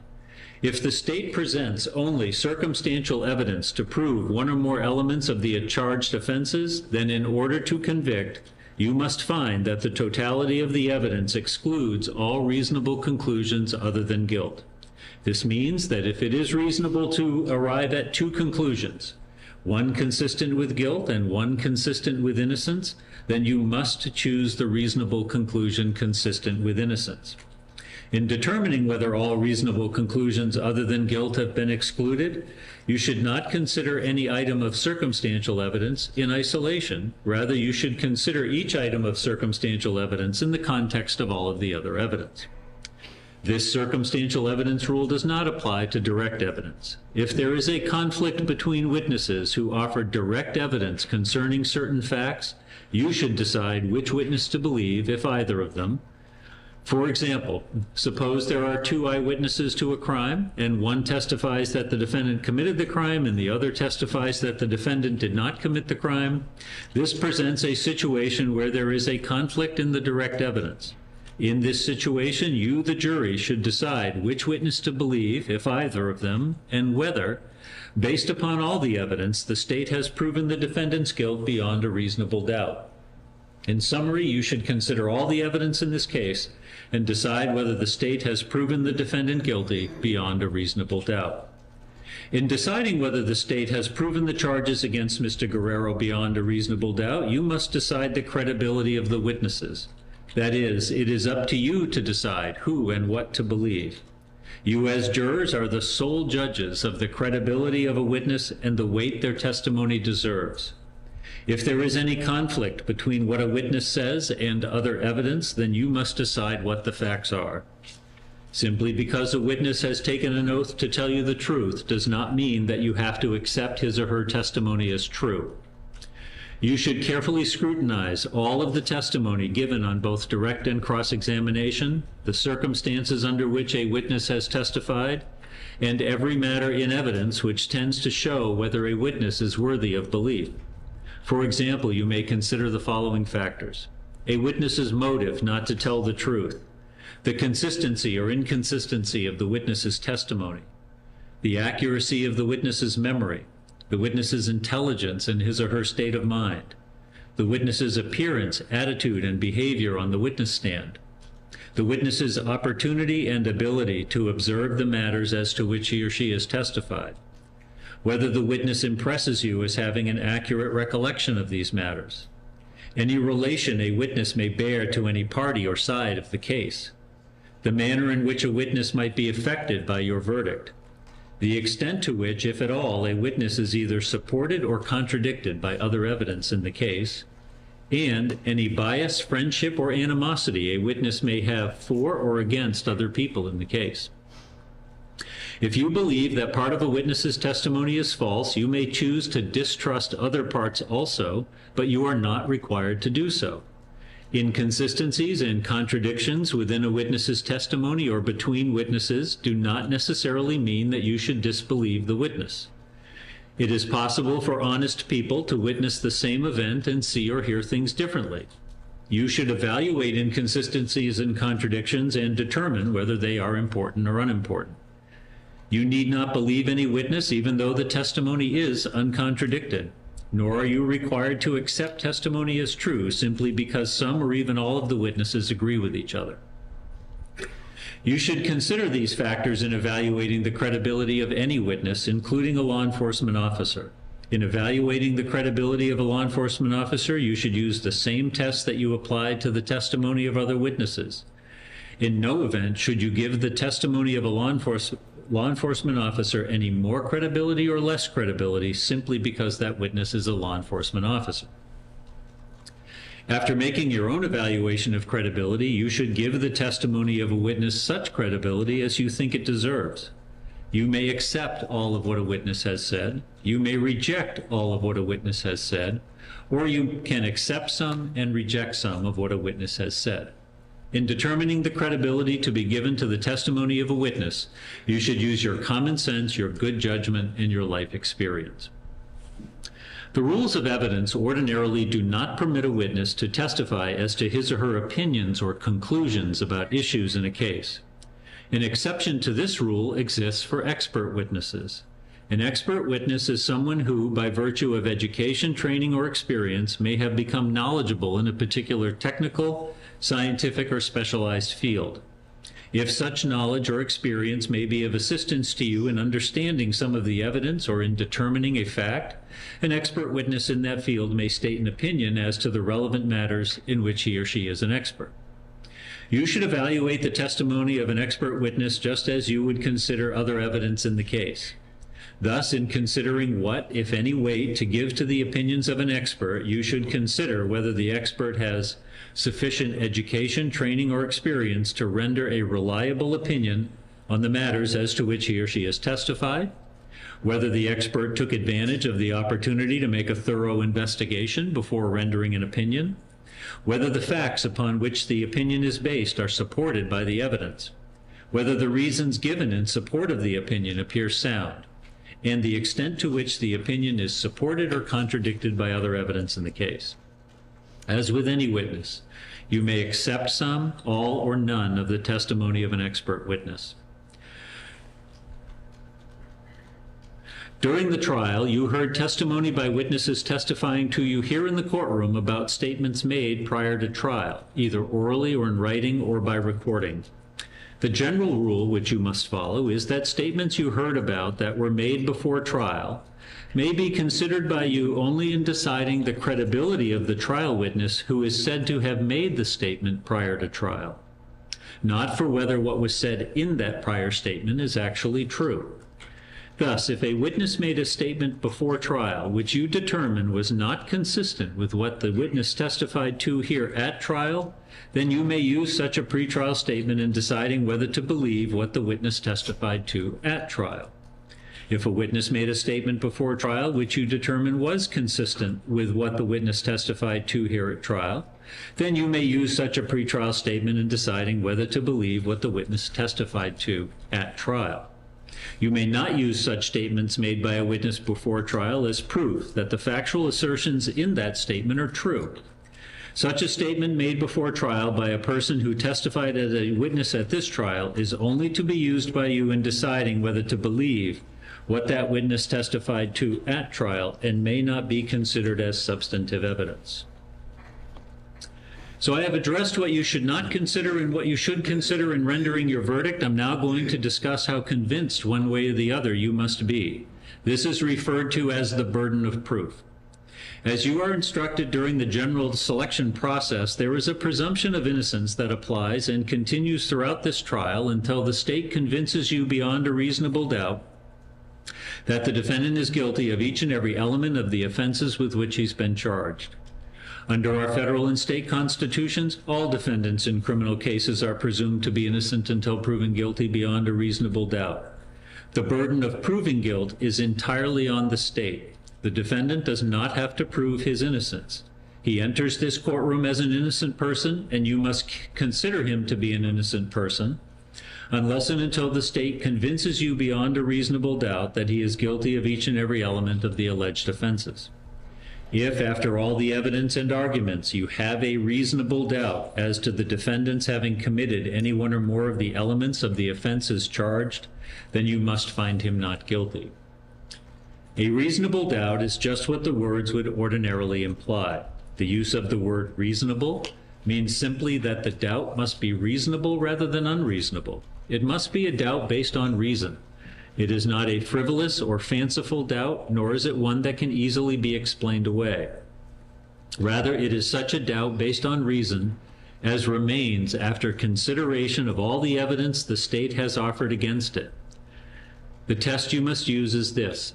If you have a reasonable doubt as to whether the state has proved any one or more of the elements of the crimes charged, you must find the defendant not guilty.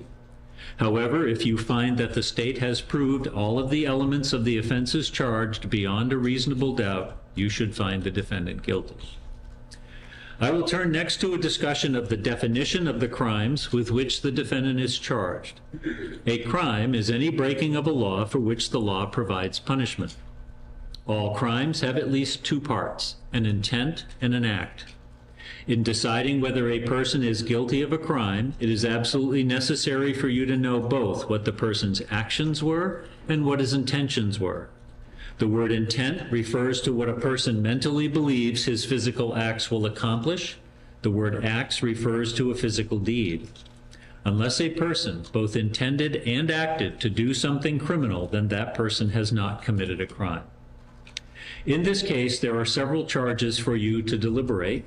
Your duty is to deliberate only on the charges as I am about to describe them to you. You may notice that not all the charges originally read to you are the same. You are not to speculate about why. Instead, you are to deliberate only the charges as I describe them to you. Each of the charges against the defendant constitutes a separate offense. You must consider each charge separately and determine whether the state has proven the defendant's guilt beyond a reasonable doubt on each. The fact that you may find the defendant guilty or not guilty on one charge should not influence your verdict with respect to the other charge or charges. In other words, you should evaluate each charge individually. The defendant is charged with 4 separate counts of burglary between February 7 and February 9, 2022. 3 of the counts have identical elements of proof, and I will address those 3 counts first. Charge ID ending in 114C on or between the 7th and 9th of February 2022. It is alleged he committed the offense of burglary in that with the purpose to commit the crime of violation of privacy and or theft therein, he entered or remained unlawfully in 34 Highland Street, an occupied structure that was not open to the public at the time in which he was not licensed or privileged to enter. The second is charge ID ending in 115C, on or between the 7th and 9th of February 2022. He committed the offense of burglary in that, with a purpose to commit the crime of violation of privacy and or theft therein, he entered or remained unlawfully in 34 Highland Street a second time, and such residence is an occupied structure that was not open to the public at the time in which he was not licensed or privileged to enter. And charge ID ending in 910C, it is alleged on or between the 7th and 9th of February 2022, he committed the offense of burglary, in that with a purpose to commit the crime of violation of privacy and or theft therein. He entered or remained unlawfully in 34 Highland Street a third time, and such residence is an occupied structure that was not open to the public at the time in which he was not licensed or privileged to enter. The offense of burglary has the following material elements, each of which the state must prove beyond a reasonable doubt. Thus, the state must prove that the defendant acted purposely, that the defendant entered an occupied structure, and that at the time the defendant entered or remained unlawfully in that occupied structure, he had the purpose to commit the crime of invasion of privacy and or theft inside, and that the occupied structure was not open to the public, and that the defendant did not have permission to enter. The term purposely means that the state must prove that the defendant had the conscious object to do certain acts or to achieve a certain result. That is, to enter or remain unlawfully in an occupied structure without permission, and to commit the crime of invasion of privacy and/or theft therein. The key words here are conscious object. Conscious object means that the defendant had a specific intent. It means that the defendant desired to cause a certain result or to do prohibited acts. It is not enough for the state to prove that the defendant knew or was aware of what he was doing, nor is it enough for the state to prove that the defendant created a risk of injury or harm. To prove that the defendant acted purposely requires more than that. It requires proof that the defendant specifically intended or desired to bring about a particular result or to do the particular acts. Whether the defendant acted purposely is a question of fact for you to decide. Keep in mind that there is often no direct evidence of intent because there's no way of examining the operation of a person's mind. You should consider all the facts and circumstances in evidence in deciding whether or not the state has proven that the defendant acted purposely. An occupied structure is any structure, building, vehicle, boat, or other place used for overnight accommodation of people or used for carrying on business inside. It does not matter whether anyone who uses the premises was actually there when the crime occurred. Yes. Yes.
Folks, so to this point, I have defined for you the term purposely as it relates to burglary and the term of occupied structure as it relates to burglary. As I indicated, one of the elements is that the state must prove beyond a reasonable doubt that the defendant entered or remained unlawfully in the occupied structure with the purpose to commit a crime therein. And in this case, it is alleged that he committed either or violation of privacy or theft. So I'll now define for you the crime of violation of privacy. The crime of violation of privacy is defined as committing any of the following acts unlawfully and without the consent of the person entitled to privacy. 1, installing or using a device for the purpose of observing, photographing, or recording the private body parts of a person, including genitalia, buttocks, or female breasts, or a person's body underneath the clothing, or 2, installing or using any device in any private place for the purpose of observing, photographing, recording, amplifying, or broadcasting in such a place. And a private place is defined as an area where one may reasonably expect to be free from surveillance, including the interior of a dwelling or other area where private body parts may be exposed. Or 3, without the person's knowledge or consent, knowingly views that person in a place where that person would have a reasonable expectation of privacy and does so with the purpose of arousing or gratifying his sexual desire. The crime of theft is defined as obtaining or exercising unauthorized control over the property of another with the purpose to deprive the person of the property. To obtain means to bring about a transfer of possession of the property. Property is anything of value. Purpose to deprive means a conscious object or intention to withhold the property permanently or dispose of it under circumstances making it unlikely that the owner would recover it. The fourth count of burglary alleges a burglary of a residence at night, and this is charge ID ending in 138C, and alleges on or about the 7th and 9th of February 2022, he committed the offense of burglary in that, with a purpose to commit the crime of violation of privacy and or theft therein, he entered or remained unlawfully in 34 Highland Street a fourth time, and such residence is an occupied structure that was not open to the public at the time, in which he was not licensed or privileged to enter, and such entry was at night.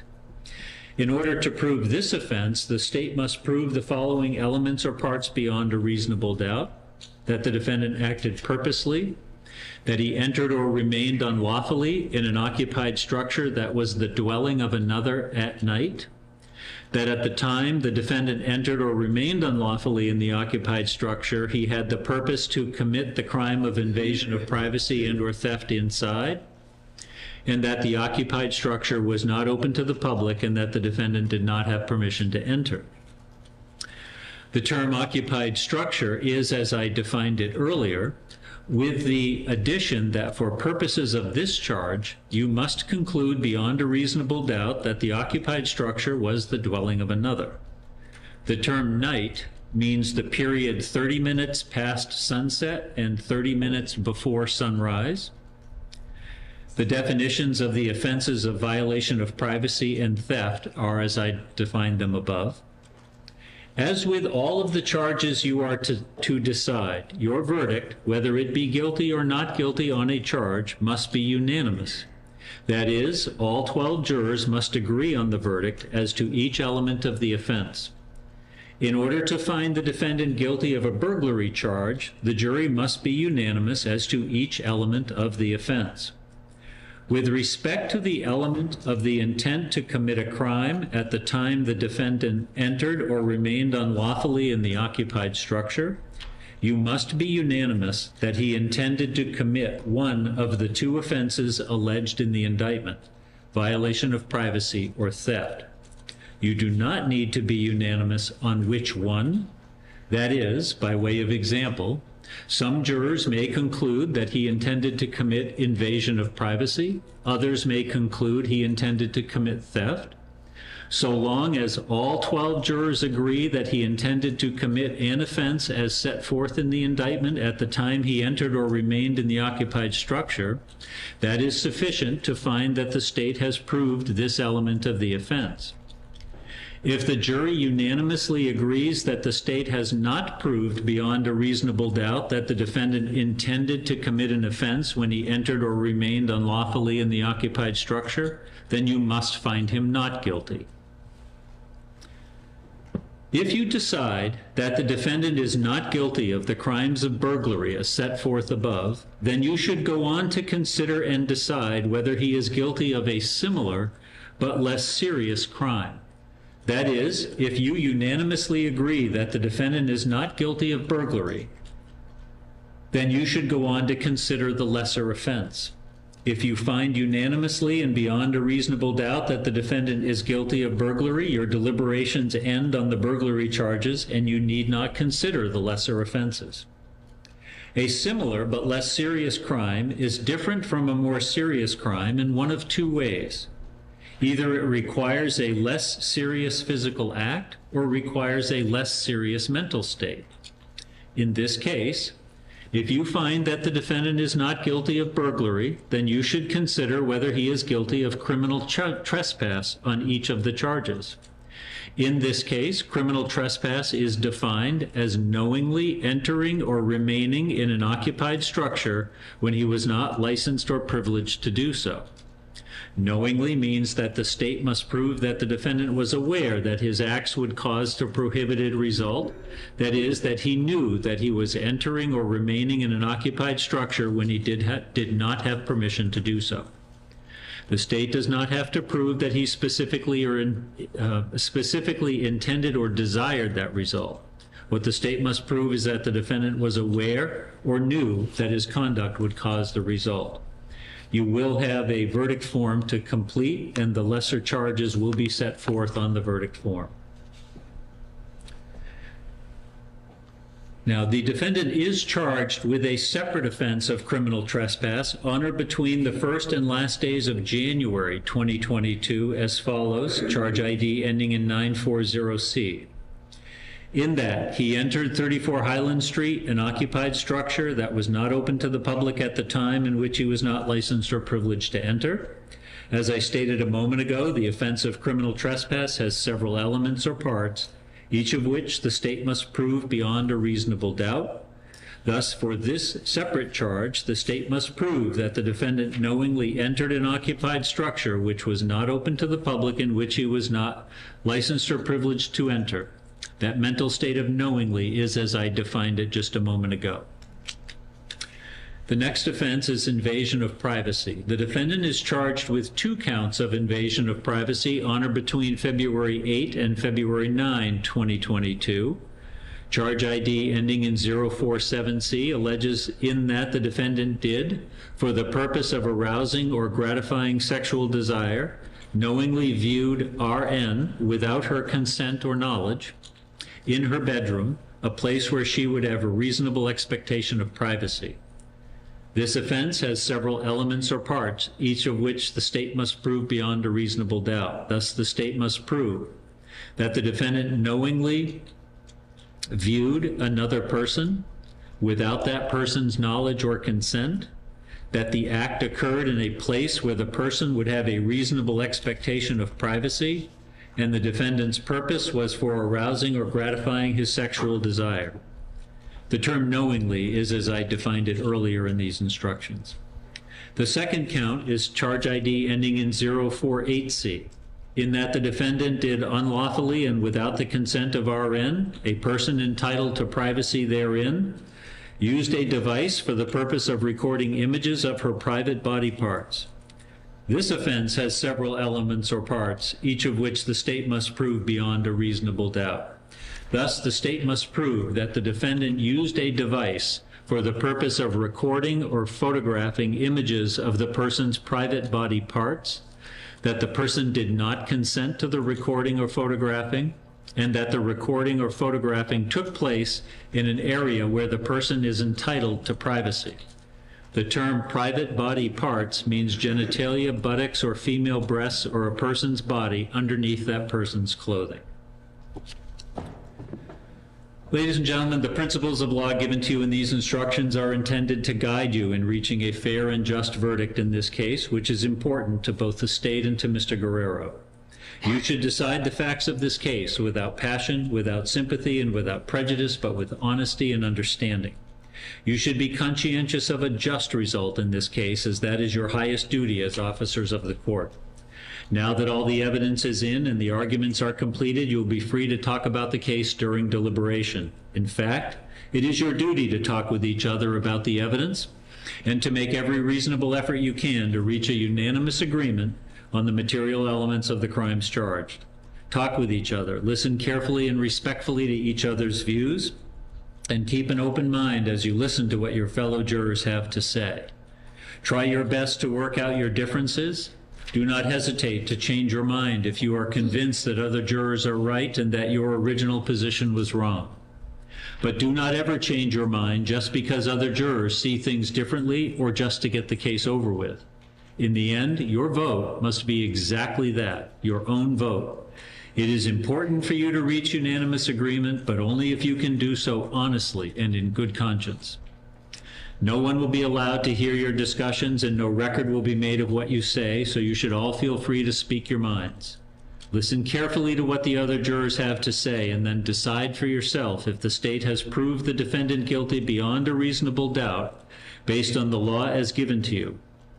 Should any member of the jury panel leave the deliberation room for any purpose, you should stop your deliberations. You should only deliberate when all deliberating jurors are present to hear and participate in the discussion. Once you have finished your deliberations, please notify the court officer, who will let me know that you have a verdict. You will return to the courtroom where, in response to inquiry by the clerk, the foreperson will announce the verdict here in open court on each of the charged offenses. If you are unable to reach a unanimous verdict on any or all of the charges, please indicate in writing that you are unable to reach a unanimous verdict on the charges and give the paper to the court officer for delivery to me, and I'll give you further instructions at that point. I do suggest that the first issue you address when you reach the deliberation room is to select your foreperson, and I'll leave it up to you as to how to do that. The duty of the foreperson of the jury is to act very much like the chairperson of a committee, making certain that each and every member of the jury is given a full and fair opportunity to present his or her views and opinions on all or any of the issues presented to you for determination. You are each instructed to consider each other's views and opinions, and in the final instance, reach your own conclusion. In the event you have a question about my instructions or the legal issues in the case, put the question in writing, have the foreperson sign the question, and write down the date and time that you gave it to the court officer. The court officer will present the question to me for a response, which I will furnish you after I've had an opportunity to discuss the question and the proposed answer with the lawyers. Now, I cannot comment on the evidence, as that is not my role. As I said previously, it is up to you to evaluate the evidence, and you must use your own recollection of it. It's been my experience that some juries will, as soon as they get into deliberation, send out a note asking if they can have a transcript or a recording of what happened in court, and the answer is no, you cannot. You have to go by your own individual and collective memories as to what the evidence was. You will have the exhibits with you, but you cannot get transcripts or recordings, which is my long-winded way of saying don't ask. So I am about to make a random selection to determine who will serve as the one alternate in the case. So while the alternate will not be participating in the deliberations at this time, that alternate does perform a very important function. We need to be certain that we have 12 members of the jury to deliberate the case to conclusion. If a member of the jury is unable to complete the case, the alternate ensures that we have 12 members to complete the deliberations. The alternate juror is still a member of the panel, even though they will not be deliberating at this time. Because it may be necessary for the alternate to join the deliberations, I instruct the alternate that while you remain segregated from the deliberating jurors, you are not to discuss the case with anyone. And if you do join the deliberations, I will give you further instructions at that time. And before I select the alternate, and I do so randomly from the 13 tickets that I have here, so for the rest of the afternoon, I do require that the alternate stays here at the courthouse. If deliberations go into tomorrow, the alternate does not have to report tomorrow, but you do have to make sure that the bailiff has your emergency contact, cell phone, email, the quickest way to get a hold of you, just in case we need to press you into service tomorrow. Okay? You'll need to report to the courthouse, obviously, if you are called. So I will see to it that the exhibits that have been entered into this case and a copy of my instructions are delivered to you. Also, your notes will be returned to you for your personal use in deliberations. Please keep in mind my earlier instruction that your notes are only for your own personal memory aid and are not to be used as some sort of authority to persuade other jurors. As I did mention earlier, you will have a verdict form. Each of the charges is listed. For the burglary charges, there is also listed, if you find the defendant not guilty on a burglary charge, you'll answer the question of whether you find him guilty or not guilty on a criminal trespass charge. Otherwise, the verdict form is self-explanatory. Any further input on the instructions before I release the jury? This is where things get very high-tech.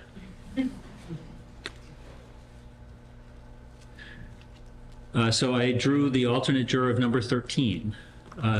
Juror number 13, so make sure you speak to the bailiff about your emergency contact information. The bailiff will show you where to sit this afternoon. All right, and thank you.